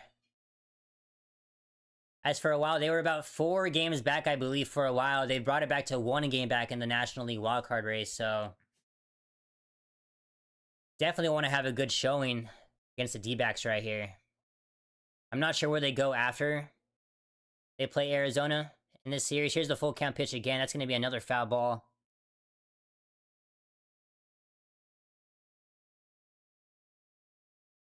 And Nolan Arenado making Michael King work right now. This will be the 9th pitch of the at-bat, as Michael King is absolutely exhausted. Here's another full count pitch, and that's going to be... And that is going to be a check swing for Arenado. Was a pretty late call, but just like that, Nolan Arenado holds up his swing. That's going to be ball 4. And just like that, that will do it for Michael King, I believe. Yep. That's going to bring in Matsui out of San Diego's bullpen to relieve Michael King on the mound. And definitely a night that Michael King will not have a good feeling about. But just like that, we're going to go to a commercial break. Let's take a look around the league really quick. I want to check in on that Cubs and Dodgers game that you brought up, Jerry. It was pretty close to finishing, so I think it's over. So the Cubs did end up beating the Dodgers 10-5. That's going to be such a good series throughout. Cardinals did end up beating the Yankees 13-7. And the Rays are still pounding the Rockies 13-6.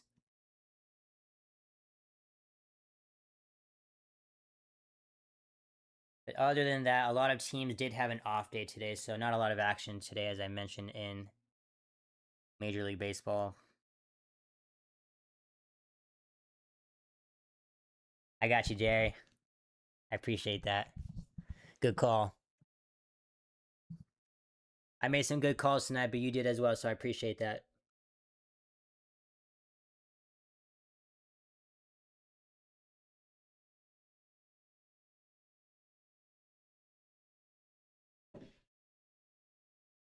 All right.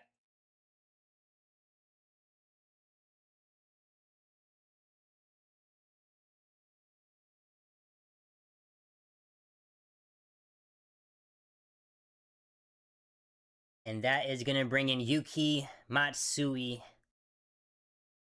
He has a 2.38 ERA. He's been pretty solid so far for San Diego this season. I believe he did spend some time on the injured list this season, but when he's been healthy, he's been very good. It's gonna be Adrian Del Castillo coming up to the plate now with a runner on first base and no outs. That's gonna be a bunt. Matsui's gonna fire to second base. They're gonna get the force at second, and Del Castillo is gonna get in there safely at first, as a sacrifice is not effective there. It's going to be out number 1, as there will still be a runner on first base.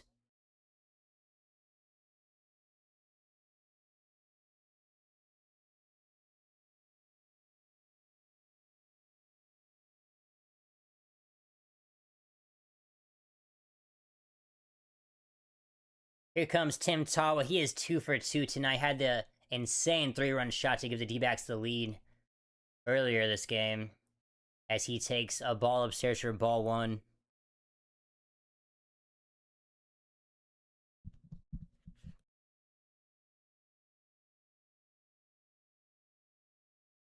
Here is the 1-0 pitch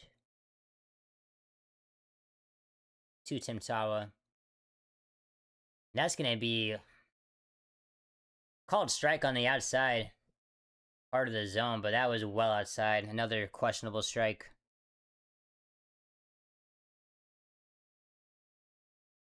As the umpire has just been all over the place tonight. 1 ball and 1 strike to Tawa, though. Here's the pitch.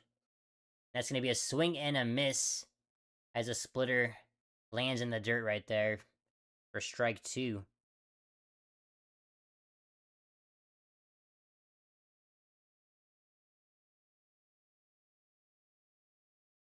It looks like James McCann will be awaiting on deck. 1 ball and 2 strikes to Tim Tawa. Matsui sets. Here's the pitch. That's going to be fouled back.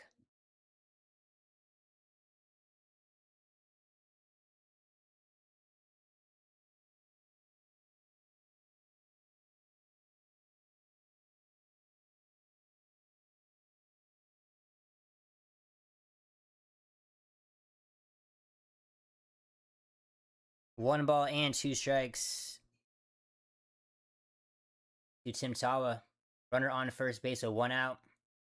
And that's going to be popped up.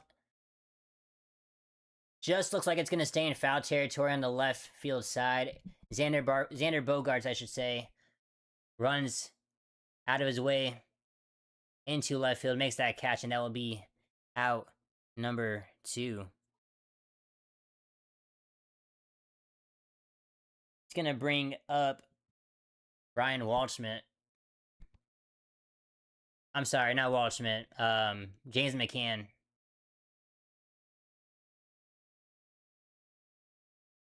James McCann, he is 0 for 2 tonight. Here's the first pitch.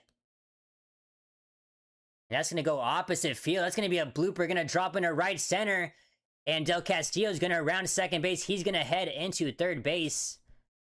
What a great base knock by James McCann. He has been hot as of late. It's going to be now runners on first and third, with 2 outs now, as the D-backs with a chance to extend their lead right now. It's going to bring up Ryan Waldschmidt.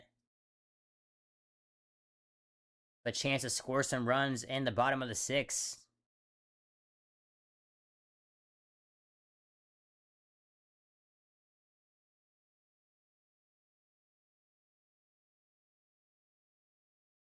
And it will.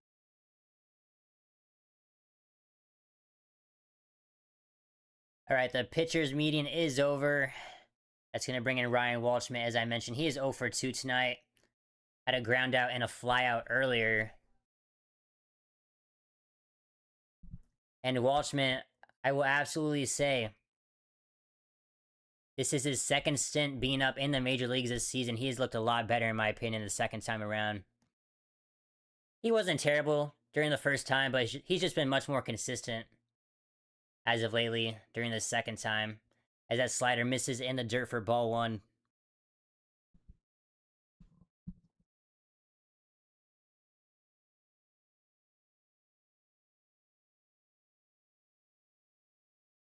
One ball and no strikes. Runners on the corners, 2 outs. Here's the pitch to Waldy. And that's gonna be a swing and a miss. As that splitter misses low, but Walshman takes a hack at it anyway for strike one.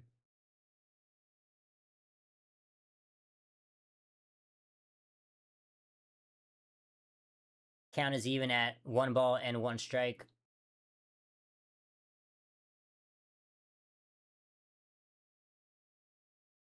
Another swing and a miss at another splitter.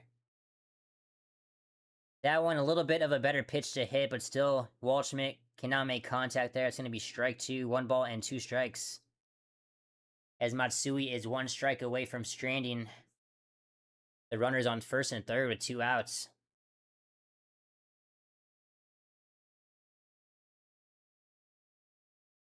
Matsui sets. Here's the pitch. And this time, Waldschmidt able to lay off that low splitter. That's going to be ball 2. Nice take from him.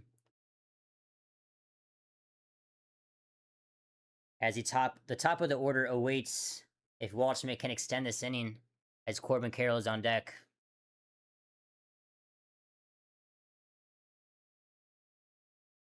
Here's a 2-2 pitch. And that's going to be a big swing and a miss. Strike 3 swinging. After the splitter. Just absolutely fools Waldschmidt during that at-bat. As Waldschmidt cannot make contact on it. And that's going to be strike 3 as Matsui. Nice job of straining the runners on first and third. As it will still be a 3-0 lead for the D-backs as we head to the top of the 7th now.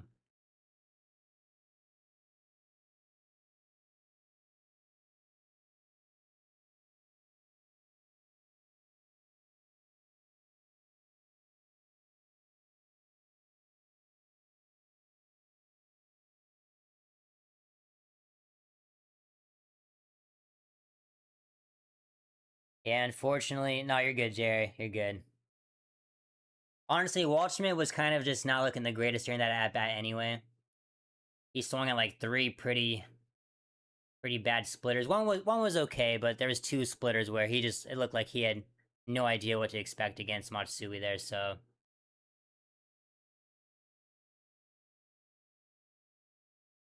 I honestly did not have the greatest feeling about that at-bat anyway, so it's all good.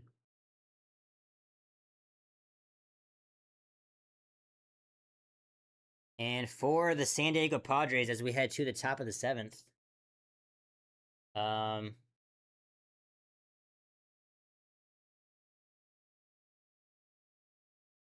yeah. It's going to be Machado, Ty France, and Jackson Merrill. The only reason I remember that is because Max Kepler had that insane home run robbery to Rob Cronenworth. So it will be the 3, 4, 5 hitters.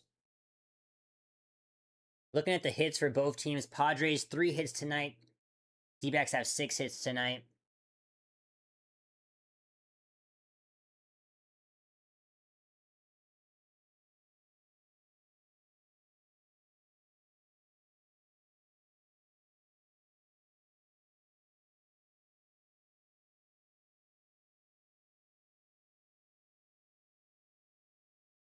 It is going to be Manny Machado will lead off his top of the 7th. He first pitch swings, and Nolan Arenado, what a great play.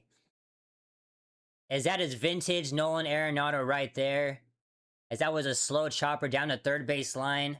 Nolan Arenado has to throw off balance as his body is taking him away from the first base throw. And a strong throw. Manny Machado, with his speed, he's not going to be able to beat it. As that was a great play for him. Nolan Arenado, that's going to be a great out number 1.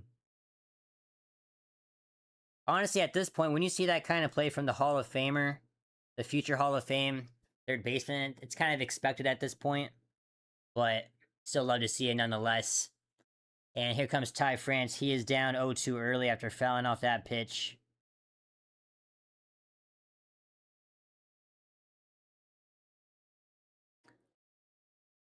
Welcome to the stream, Trevor Beast. Good to see you, man. I'm actually having a lot of fun tonight. It's been a great game to commentate tonight. As that sweeper misses low and away for ball 1.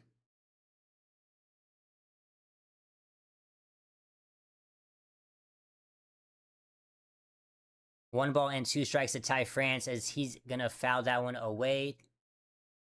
Count remains the same.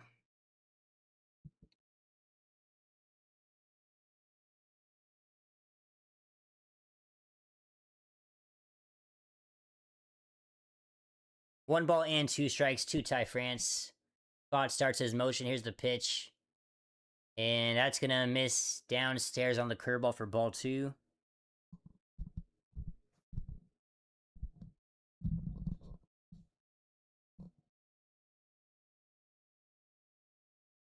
Here's the 2-2 pitch. That's going to miss outside. And they're going to say Ty France did hold up his swing there.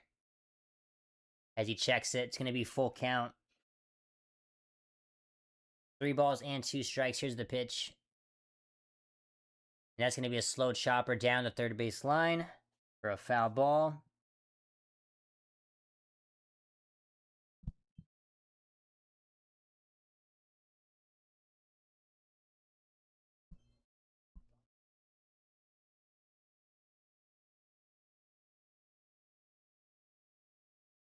Three balls and 2 strikes to Ty France. And that's going to miss outside for ball 4. Fastball. Definitely a bit outside. It's going to miss. And just like that, the Padres are going to get a runner on first base, so 1 out.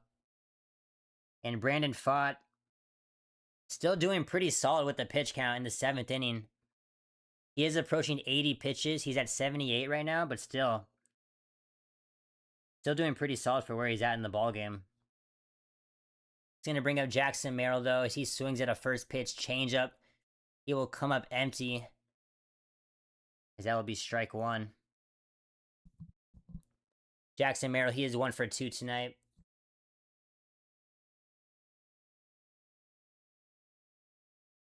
Here's the 0-1 pitch.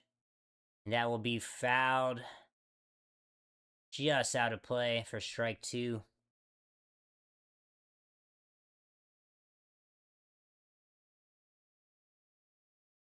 Another inning-ending double play would be amazing right here.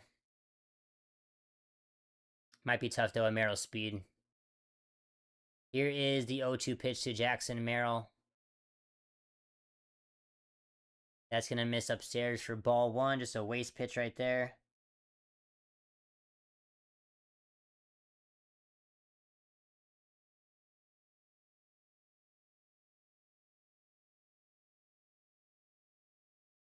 One ball and 2 strikes to Jackson Merrill. And that's going to be a ground ball. Just stays foul down the first base line. A potential inning-ending double play right there, but just stays foul. Count remains the same.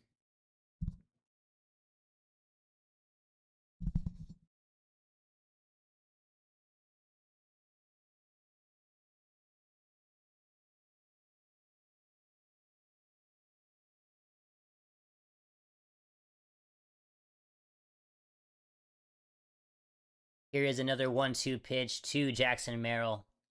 That's going to be high, but nonetheless, Merrill swings at that. He fouls another one off. And the D-backs definitely looking to keep winning, as right now they hold the 2nd spot in the wild card race, as they did just recently overtake Philadelphia for that 2nd spot. Here's another 1-2 pitch to Jackson Merrill. That's going to be popped up. And I believe that might be playable. Nolan Arenado is going to get under it in foul territory. That's going to be out number 2, as Jackson Merrill just has to be frustrated. Not a great at-bat right there. Now it'll be 2 outs with a runner on first base. It's going to bring up Luis Rengifo. Currently, he is 0 for 2 tonight.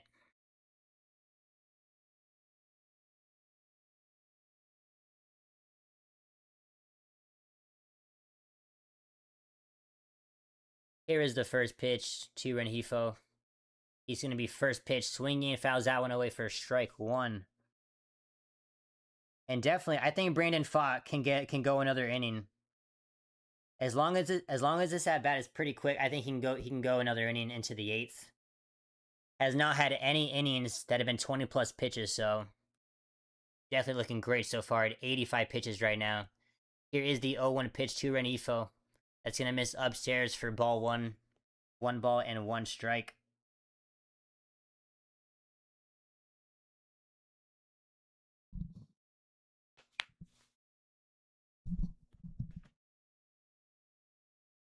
Here is the 1-1 pitch. That'll miss up and away for ball 2.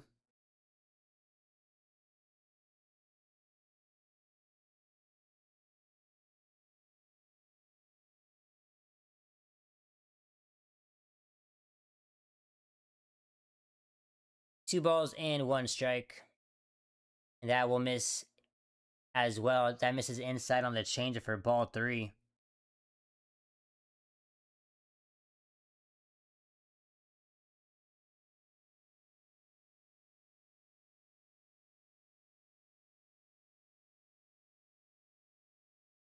And Fott will step off the mound here. It's going to be 3 balls and 1 strike on the upcoming pitch.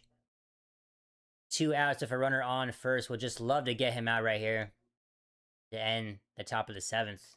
Here's a 3-1 pitch. That's going to be laced just past Ketel Marte as that gets into right field as he ripped that off the bat. And just like that, it's going to be runners on first and second with still 2 outs. As the Padres are looking to get something going in this top of the 7th. Is that's going to bring a Luis Campusano. He did have an extra base hit in his last at-bat with that double. Definitely a guy that you do not want to lose right here. And it looks like Juan Maria will be warming up in the D-backs bullpen currently.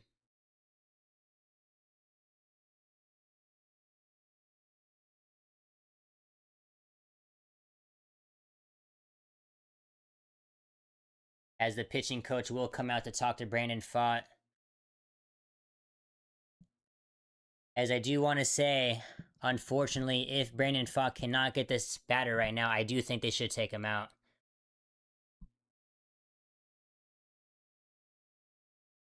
But this is a big, big out right here. As Campusano is definitely a guy you just want to be careful with. Has a lot of power. Here is the first pitch. He's going to be first pitch swinging, though. He's going to poke it to third base. Arenado's going to spin and throw. And it's going to get past Tawa at first base. That's going to score a run. As that was a one-hopper.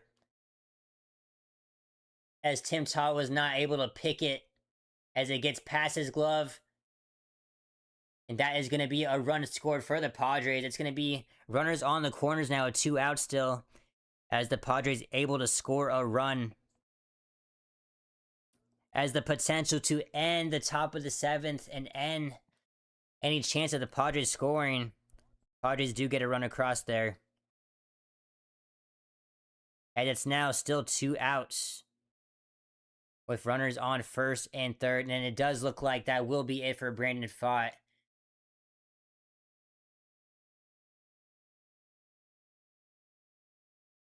As Nolan Arenado will get the error on that throw to first. And that will end Brandon Pfaadt's day on the mound. And he looked excellent tonight. Even though that run did end up scoring, it wasn't necessarily his fault, you know. So, honestly, what another great night of pitching for Brandon Pfaadt tonight. Love to see that for him. And we will go to a commercial break. As Juan Maria should be coming in, hoping to strand the runners on first and third with 2 outs. And keep it a 3-run lead for these D-backs.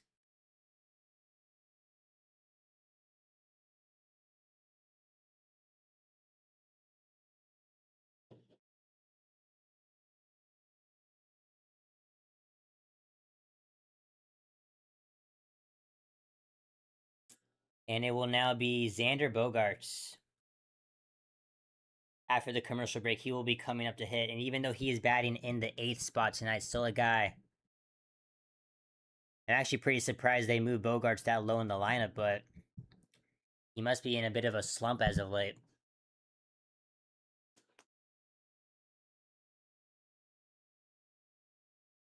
Yes, sir, Jerry. I knew you were going to be happy seeing that.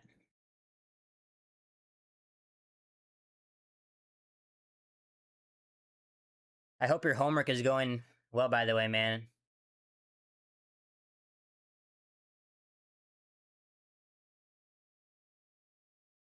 Not sure what a class you're working on right now or subject, but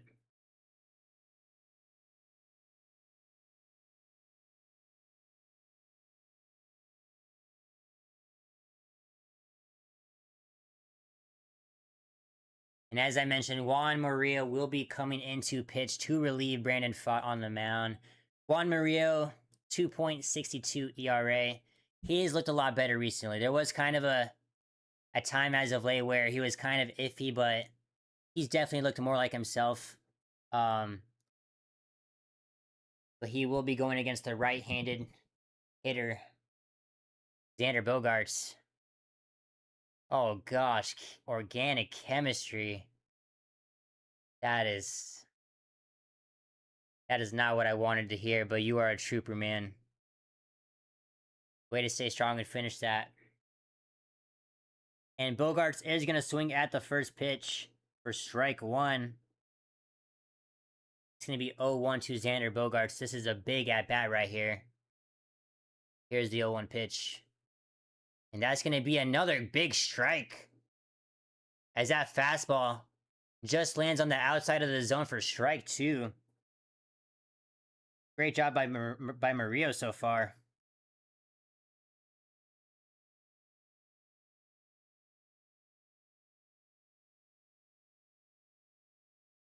Hey, Shrimp King, if the D-backs can strand these two runners right here, I will feel a lot better about what you said. I think the D-backs have a good shot at winning this game.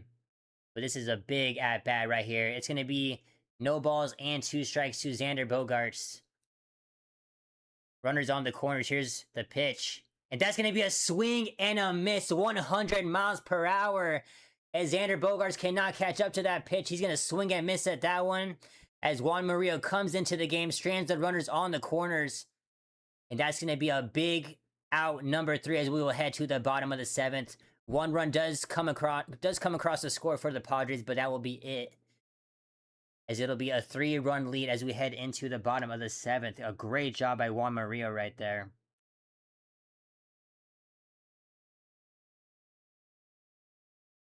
Absolutely needed that.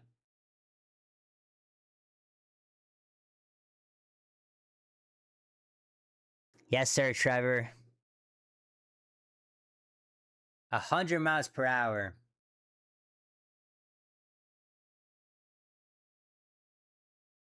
I mean, 95 miles per hour isn't easy. 97 miles per hour isn't even, but 100, you better not blink. And just like that, we will head to the bottom of the 7th inning. And I would absolutely love to get some can't even talk. Get some insurance runs right here. I do not feel very confident with a 3-run lead.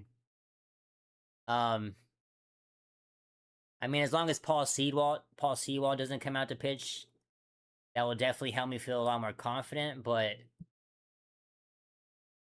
we will see. Sewald is still in this bullpen, so you never know.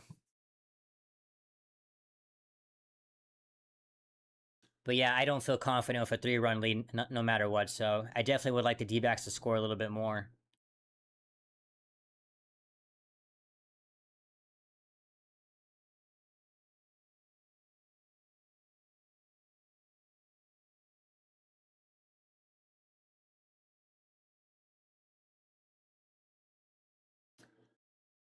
All right.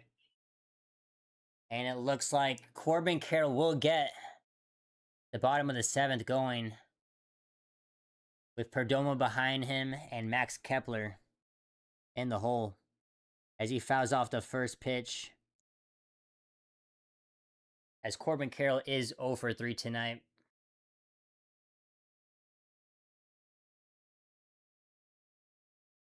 Here's the 0-1 pitch.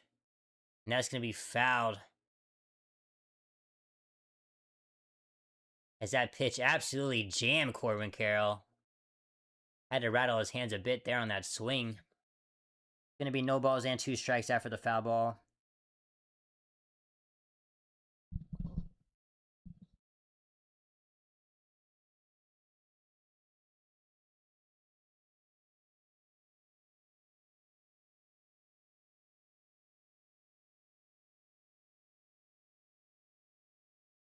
And Corbin Carroll will grab a new bat after that one did shatter a bit. But after getting a new bat, it's an 0-2 count to him. And here's the pitch. And that's going to be a swing and a miss, as that sweeper was not even close to the zone. Not a great strikeout right there, and it's going to be out number 1. Just like that.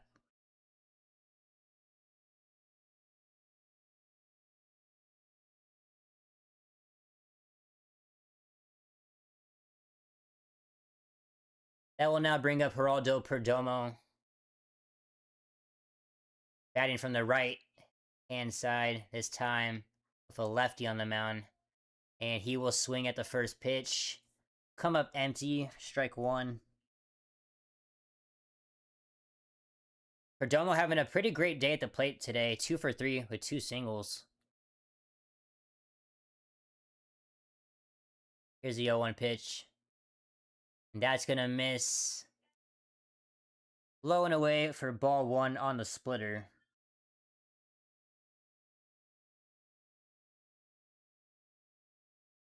Count is even at 1-1.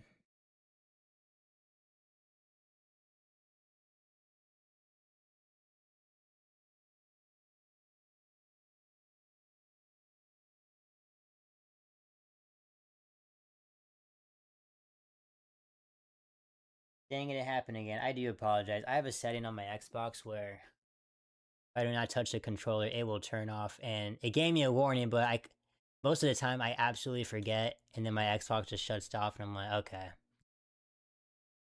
That is not what I wanted to happen. All right. Give me like 5 seconds. Like 99% of the time, it even warns me that my Xbox is going to turn off in 5 minutes. And I still just absolutely just blow it off. And like, oh, I'll get to it in like a minute or so. And nope, I do not. But coming back to the ball game, we are back. It is going to be a 1-2 count, I believe, to Perdomo. Nothing has changed much. And here's the pitch. That is going to be in the dirt for ball 2 on the splitter. Like, I like it, Jerry, because, like, if I'm watching, you know, something late at night and I fall asleep, I don't want my Xbox to be on all night, you know, and just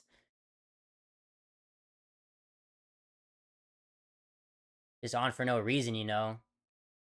So that's, like, the main reason I have it on. I mean, I guess I could, you know, turn it off for when I stream and then turn it back on when I go to bed, but still. I just trust that I'm going to turn it on in time before it turns off when it gives me the 5-minute warning, but nope. It's going to be a 2-ball and 2-strike count to Perdomo. He's going to foul that away. Right? Just like that. That's my sign. You know, some people get a PC just to play amazing games. Nah, not me. I get it, so I don't have my thing shut off.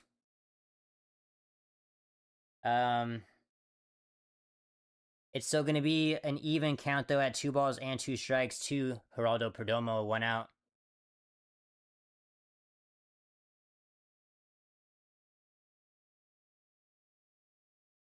And that's going to miss inside. Perdomo with a nice at-bat. And it's going to be a full count. I got you, Jerry. 3 balls and 2 strikes. Full count to Perdomo. And that's going to miss up and away. A great at-bat by Perdomo as he works a walk right there. As it'll be a runner on first base with 1 out.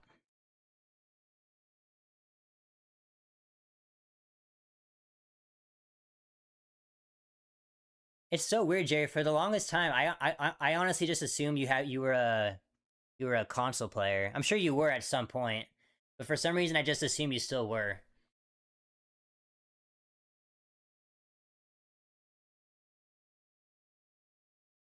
And it's now gonna bring up Max Kepler in the 3 hole. As it looks like it will be a new pitcher for San Diego.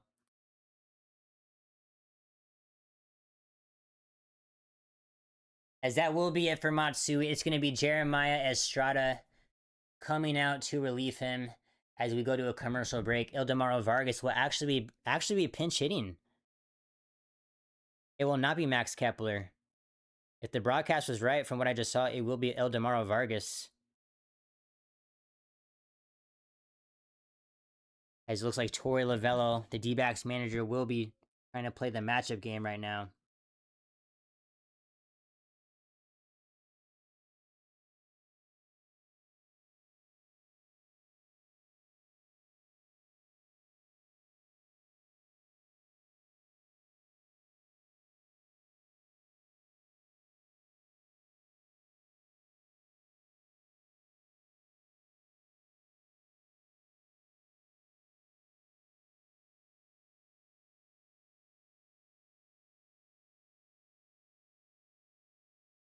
Okay, I got you now. That makes sense, honestly.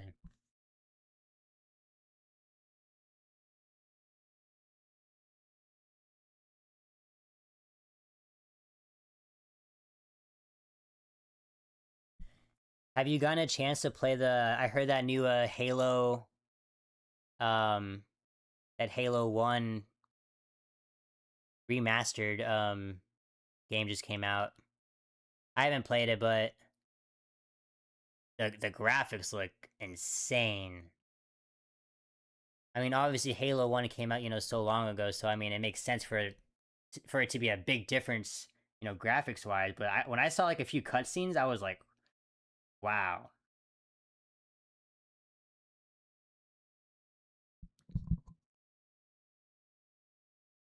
And I don't know if you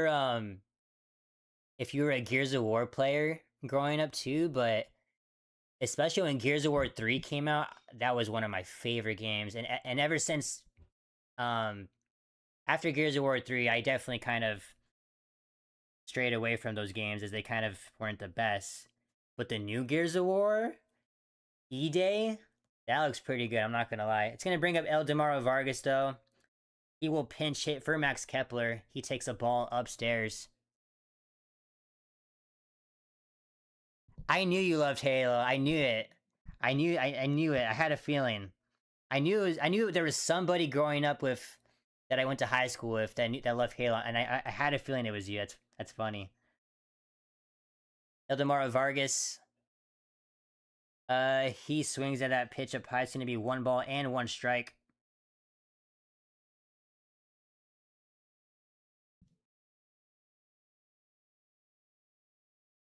One ball, 1 strike to Ildemaro Vargas with a runner on first base with 1 out. And that will be strike 2 as that fastball lands on the inside part of the zone. 1 ball and 2 strikes.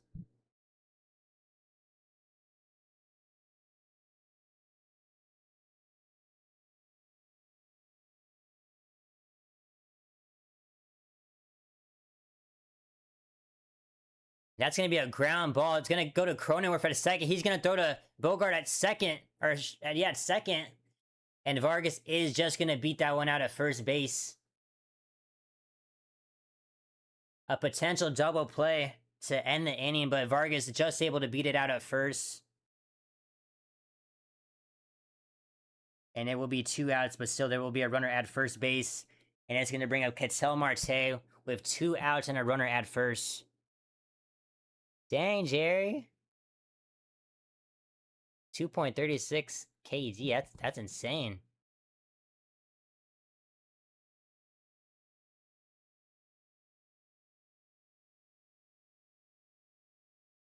I'm sure in like those game modes like SWAT, where like you just need headshots, I'm sure like you're amazing in that. I'm not gonna lie. That's especially with that KD. As that's gonna be a first pitch strike to Ketel Marte. Oh no. Ketel Marte just challenged the second pitch.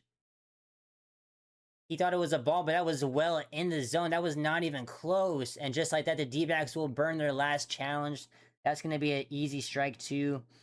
And the D-backs will have no more challenges for the remainder of this game. D-backs have done absolutely horrific with challenges today. It's going to be no balls and two strikes to Ketel. He's going to chop that to second base. Cronenworth is going to field that throw to first. And just like that, it's going to end the bottom of the seventh as we head to the top of the eighth inning. D-backs still with a 3-1 lead.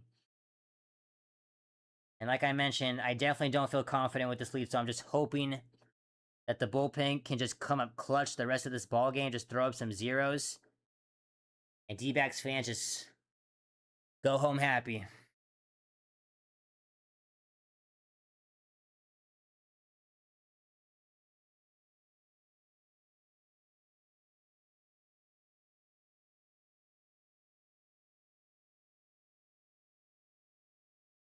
Hey, that's fire, Jerry. That's fire.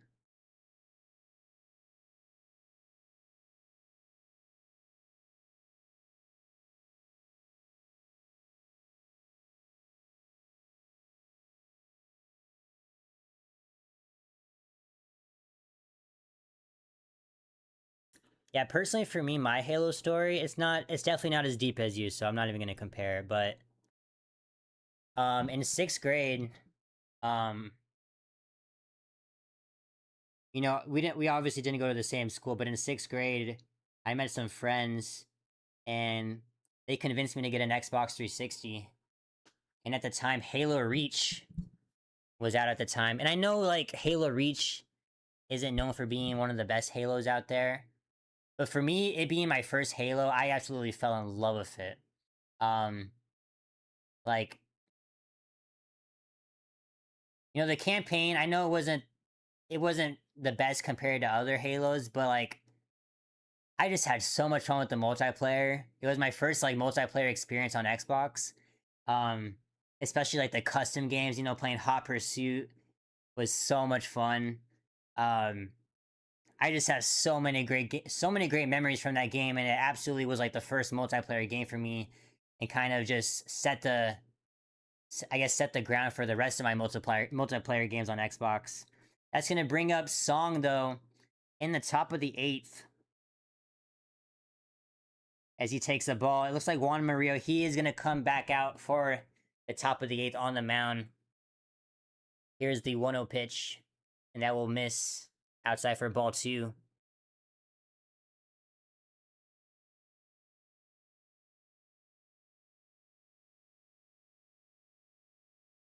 Really, Halo reaches your number one Halo. Okay. What am I talking about then? Talking about it's not as great as the others. Two balls and one strike. Two Song. That will miss upstairs for ball three. It will be Song and then the top of the order for the Padres, Tatis Jr. and Cronenworth up next. Here's a 3-1 pitch. And that just clips the outside of the zone. Great pitch. It will now be a full count.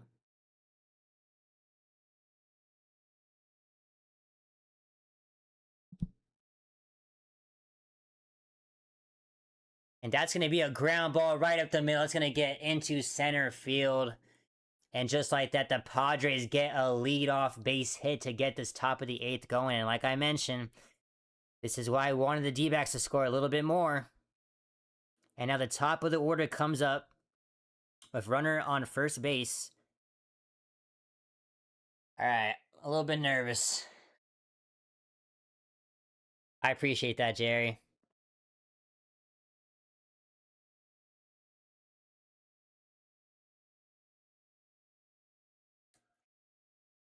That's going to be a first pitch strike to Tatis. Yeah, I definitely haven't been as deep into gaming as I was like middle school, high school, and college, but yeah, I appreciate that, man. It's going to be no balls and one strike to Tatis.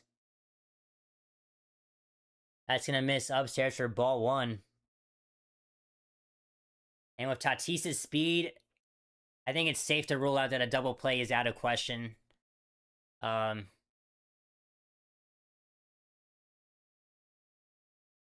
but it's gonna be an even count, 1 ball and 1 strike, as that changeup misses inside for ball two.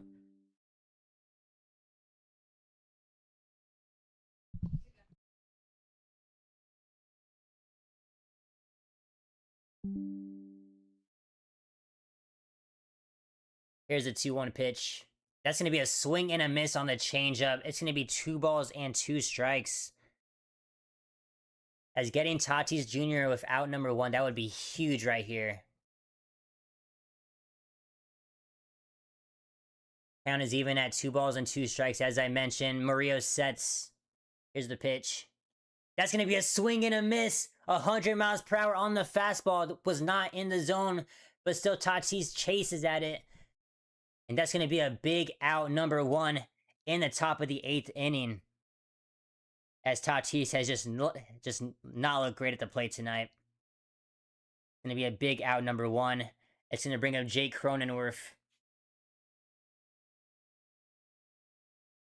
Here's the first pitch to the Crone zone. As that fastball gets in there for strike 1 on the bottom of the zone. As Cronenworth almost had a home run in his last at-bat, but Max Kepler was able to get upstairs. And he robbed him of a home run. Looks like Wandy Peralta and Fermin Marquez will be warming up in the Padres bullpen. As that's going to be a blooper into left field, but Tim Tawa, I didn't even know that he got moved to left field, but he gets in there for a big out, number 2. He runs in to make that catch. As 2 outs with Manny Machado coming up to the plate.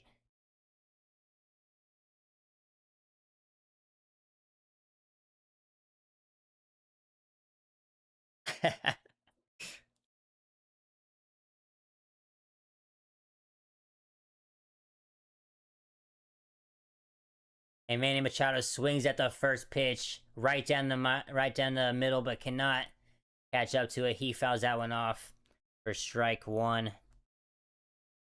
A big inning for Murillo. Brandon Garcia will be warming up in the bullpen just in case. Here's the 0-1 pitch. And that's going to be hit into right field. Corbin Carroll going back into the warning track. He makes the catch. That got a bit scary for a second, but Juan Murillo able to get out of the top of the 8th inning.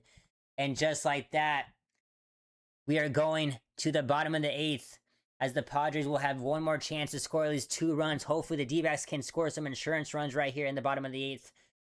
But just like that, the D-backs still lead 3-1 in this ballgame. Woo! That got a bit nerve-wracking for me, especially with the hitters that the Padres had up. You had Tatis Jr., Cronenworth, who almost went deep in the last time he was hitting, and then Machado, obviously. That was a big chance for the Padres to get something going, but they come up short as we head to the bottom of the 8th.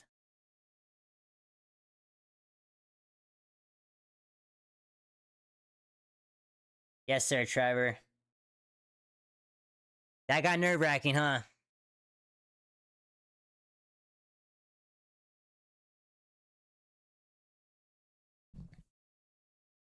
Wow. I believe this is my first live stream to clip, to get over 100 views, at least 100 views. I've never had any live stream do this well, so I appreciate everyone tonight.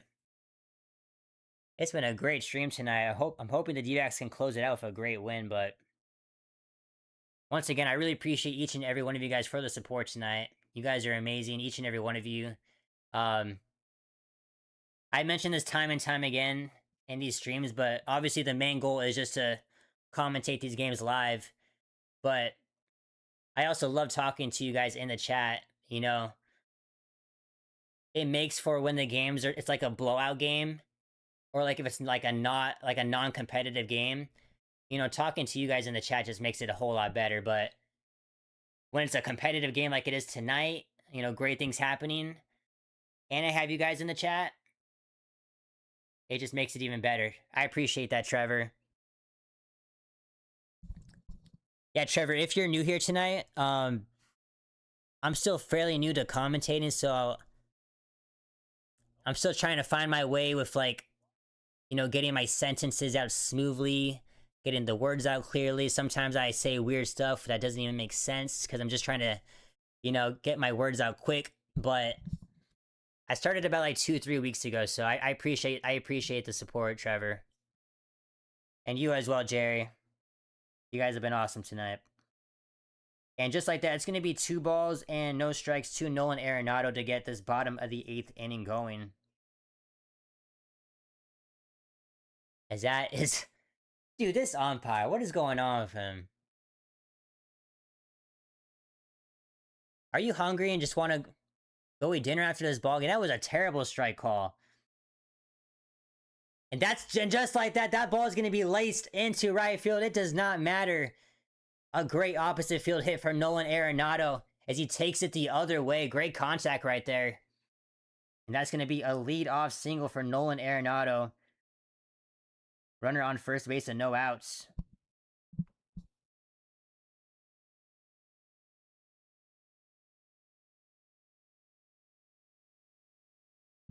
And that will bring up Adrian Del Castillo for runner on first base. He shows bunt.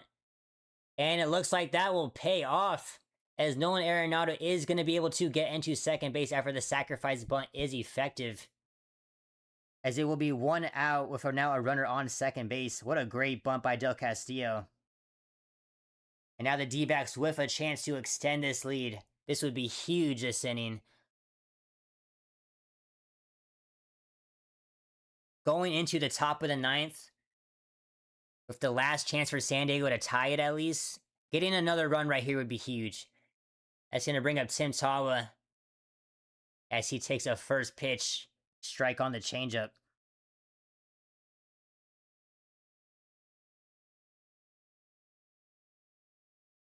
That's dedication, Jerry. I loved it. I love to see that. Hope you have a great dinner, cooking something great and delicious. 1 ball and 1 strike to Tim Tawa as he swings at a low changeup. Gonna be 1 ball and 2 strikes. It's gonna be James McCann on deck.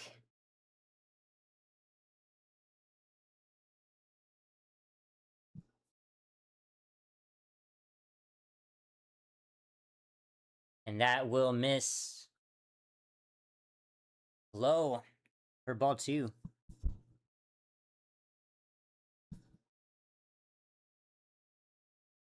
It's gonna be 2 balls and 2 strikes. That's gonna miss in the dirt for ball 3.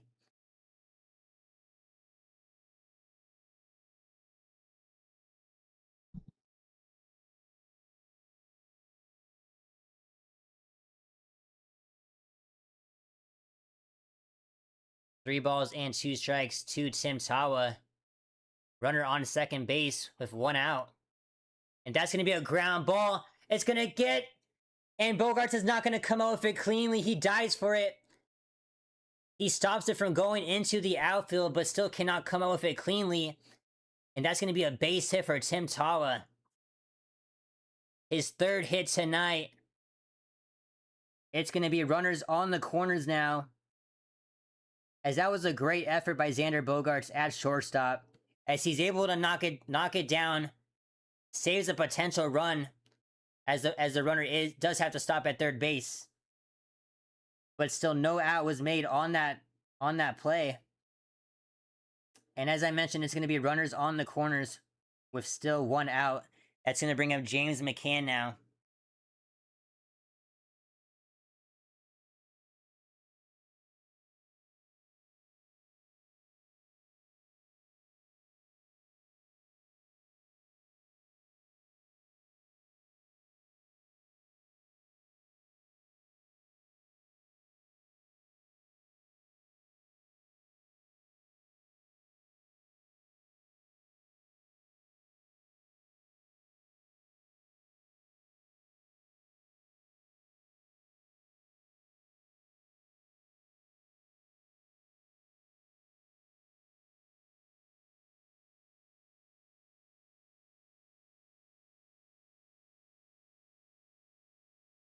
I had to take a picture of the stream tonight. Sorry about that. Tonight's been one of the best streams tonight, I would say. Not even in terms of like the stats, but just like the vibes. Loving the energy tonight from you guys. And just like that, it's gonna be a first pitch strike to James McCann.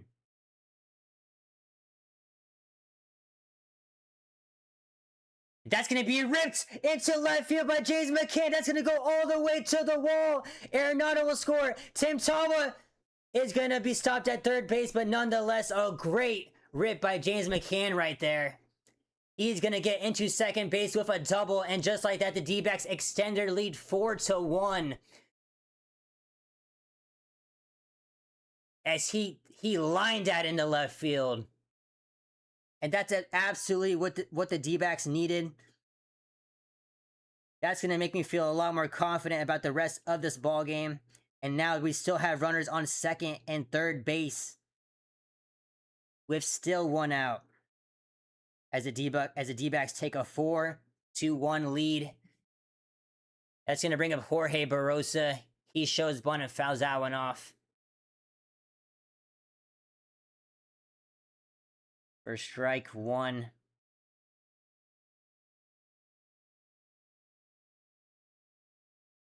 Wasn't it, Trevor? That was a thing of beauty. That was great contact on that swing. And Jorge Barrosa is going to call time here.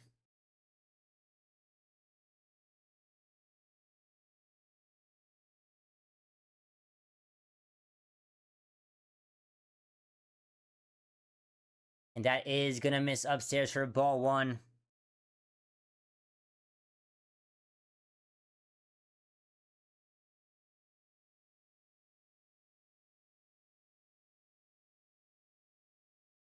Yeah, James McCann has been awesome as of late.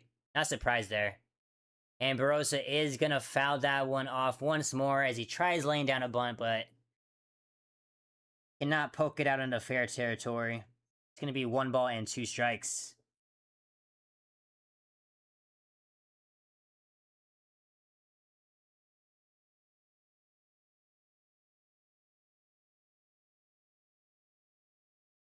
One ball and 2 strikes. Runners on second and third with 1 out. That's going to miss outside on the changeup for ball 2.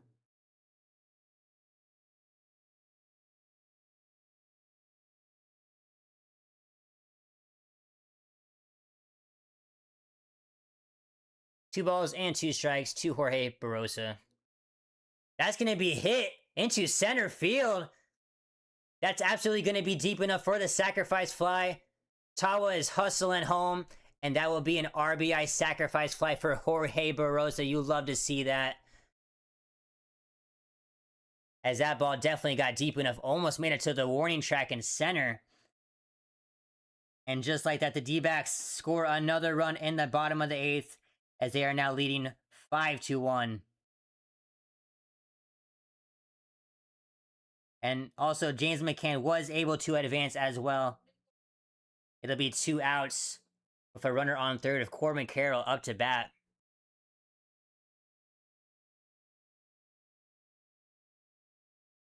And Barrosa, you love to see the energy from him. He is very enthusiastic after that sacrifice fly. And it will be a 1-1 count to Corbin Carroll. As the fans are chanting Corbin Carroll, they want to see a bomb from him. That's going to be fouled off Carroll's foot. That'll be strike number 2. Corbin Carroll, a bit of a rough night tonight. He's 0 for 4.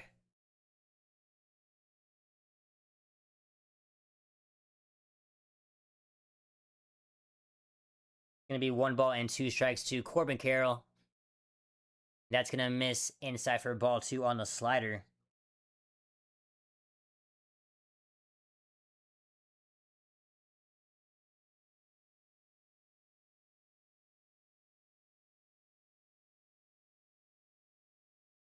And the 2-2 pitch is fouled away. Count remains the same.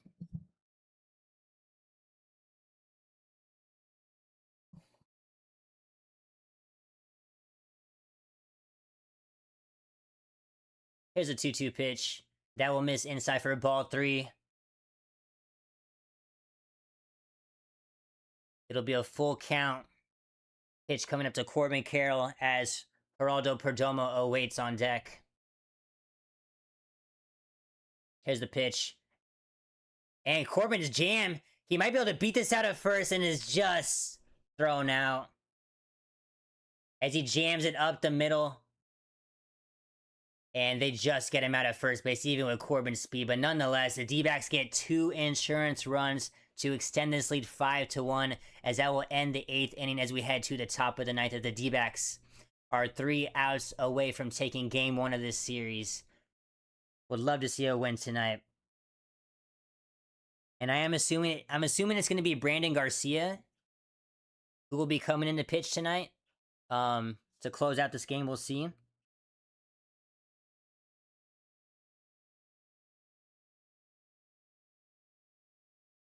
I'm hoping it's Brandon Garcia. If I see Paul Sewald come out, I am not going to be a happy man.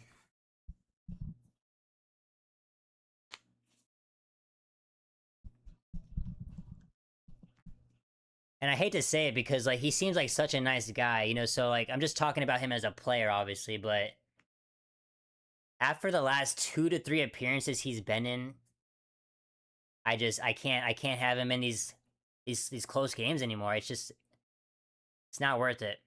Even when the D-backs were beating the Guardians, like, what? We had, like, a 10-2 lead. He came into the ballgame, gave up, like, 3 straight runs, allowed the Guardians to climb, you know, back just a bit. It's like, even when the games are not close, he's giving up runs. It's like, so at this point, Paul Sewald, I love you, man, but I just cannot have you out there on the mound. At least right now.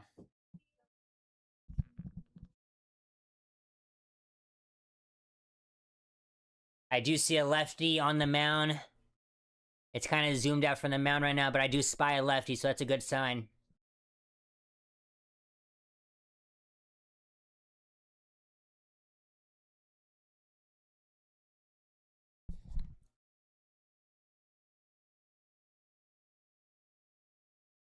Let's go. That is going to bring up Brandon Garcia to close out this 9th inning and hopefully get this D-backs a Game 1 win, as he is 3 for 3 in save opportunities at 2.10 ERA. He has been phenomenal coming out of this bullpen, being the lone left-handed pitcher. And that's going to be a ball 1 to Ty France. It's going to be Ty France, Jackson Merrill, and Rengifo. Here's the 1-0 pitch. And that's going to be just foul. 1 ball and 1 strike.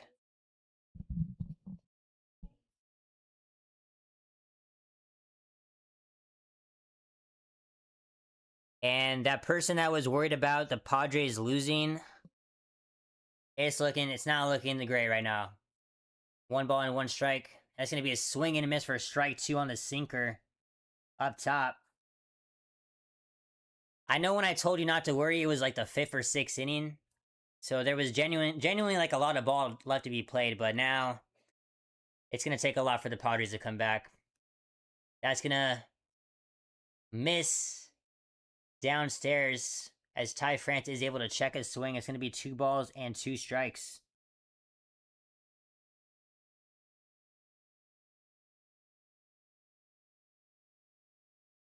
And that's going to be just chop foul. Normally, I would not bring that up, you know, to stay away from jinxing. But you did mention that you don't know anything about baseball, so I do want to take you into account and keep you updated. It's going to be 2 balls and 2 strikes to Ty France. That's going to be fouled out of play once again, as Ty France is not giving Garcia an easy time out there. This will be pitch number 7 coming up to Ty France.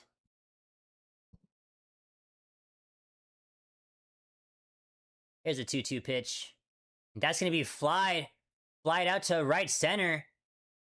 And Corbin Carroll is going to get to the warning track to make that catch for out number 1. Some of these balls for the Padres are flying out to the warning track.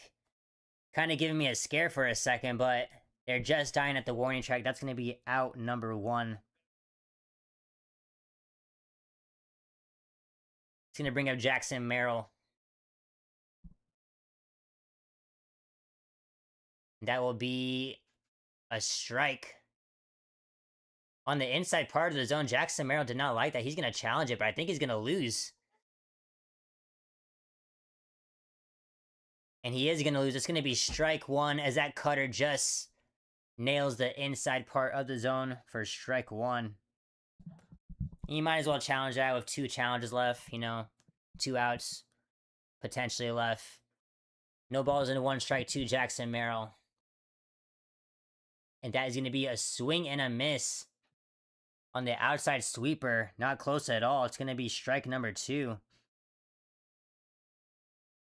No balls in 2 strikes, 2 Jackson Merrill. Garcia sets. And here's the pitch. And that's going to be popped up. Potentially a second out. Perdomo's going to call everyone off, and he's going to make the catch for out number 2.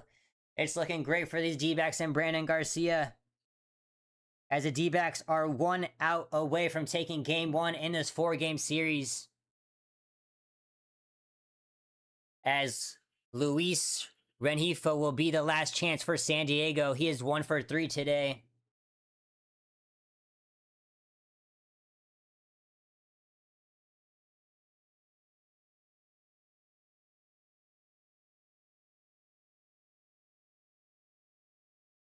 And Rengifo, he steps into the box. Garcia sets. Here's the first pitch. He's first pitch swinging. He fouls that one away for strike 1. Let's go, Jerry. It's looking good, my friend.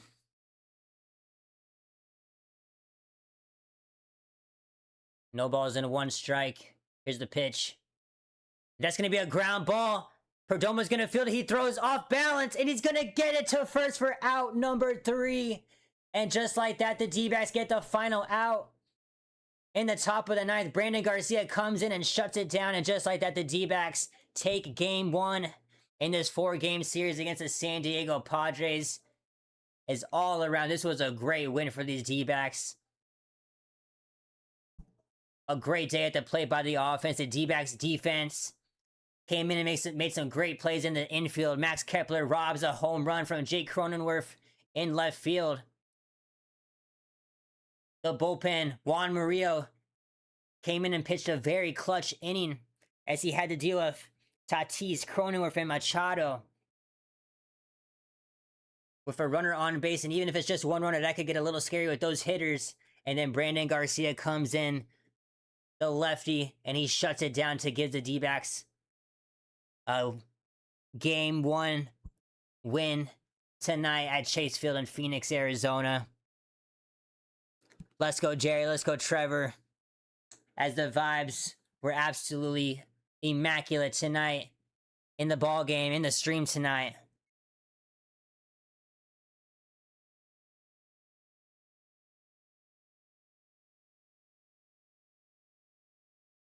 Woo! Let's go. Yeah, all around. I mentioned it. Every part of the ball club just performed well tonight. The offense, the defense, the pitching. There is honestly, yes sir, yes sir. Love that energy, Jerry.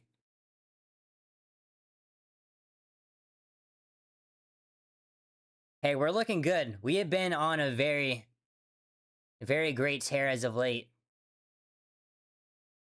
We won the series in Pittsburgh. We won the series recently in Cleveland, during the road trip. And now we start a homestand. It's going to be very tough of San Diego and the LA Dodgers. And then we do play Colorado, but then after that we go to Atlanta to play the Braves. So it's going to get pretty tough.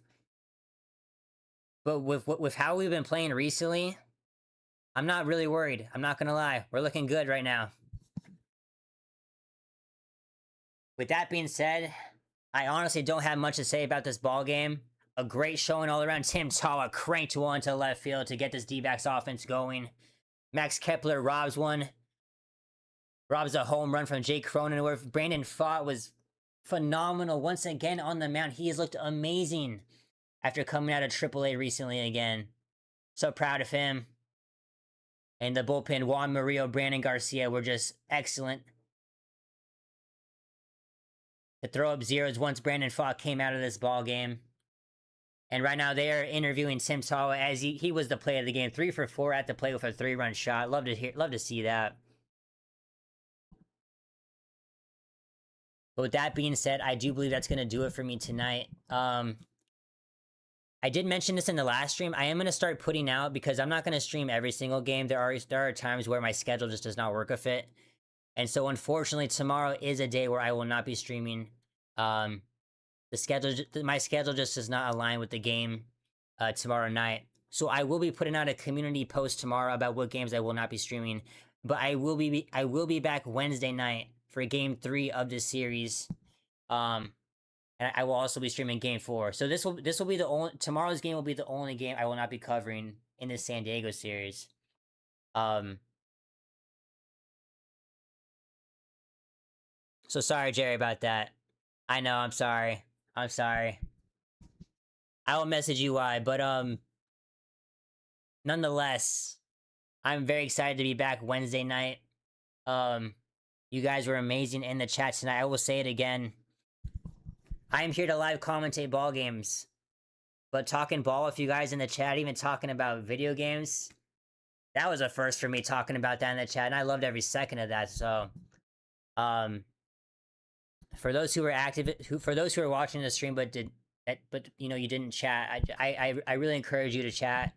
I am completely unbiased. Like, obviously, I'm rooting for my Diamondbacks to win. But everyone is welcome here. I really don't care what team you root for, what you have to say in the chat. So, but yeah, with that being said, I will see you guys Wednesday night for Game 3 of this series. I'm hoping that Game 2 goes well tomorrow for the boys, and we come out with another win tomorrow night. But nonetheless, that is going to do it for me tonight. I appreciate each and every one of you guys. As I mentioned, tonight was absolutely the most successful stream I've had since streaming about 2-3 weeks ago. I've never, you know, went past 100 views, so that's amazing. I'm very happy right now. I really appreciate that, the support. You guys are amazing. But with that being said, I think that's gonna do it for me. I talked about the ball game. I don't really have much else to say. Talked about you guys and how appreciative I am of you guys. Talked about the upcoming schedule. I will update you guys tomorrow with a community post. But with that being said, that's gonna do it for me tonight. I appreciate you, Jerry. I appreciate you, Trevor. I appreciate everyone else in the chat. I appreciate everyone else who tuned in into the stream tonight. Hope you guys have a blessed night tonight. You guys take care of yourselves. Have a great rest of your Monday night. I'll see you guys Wednesday night for another live commentary, live stream as the D-backs take on the Padres for Game 3 of this series. Rooting for another win tomorrow for Game 2 of the series. But with that being said, have a great night, everybody. Stay safe out there. Take care of yourselves. And I'll see you guys Wednesday night. See you guys. Take care. Bye-bye. Yes, sir, Jerry. Yes, sir. Much love, guys.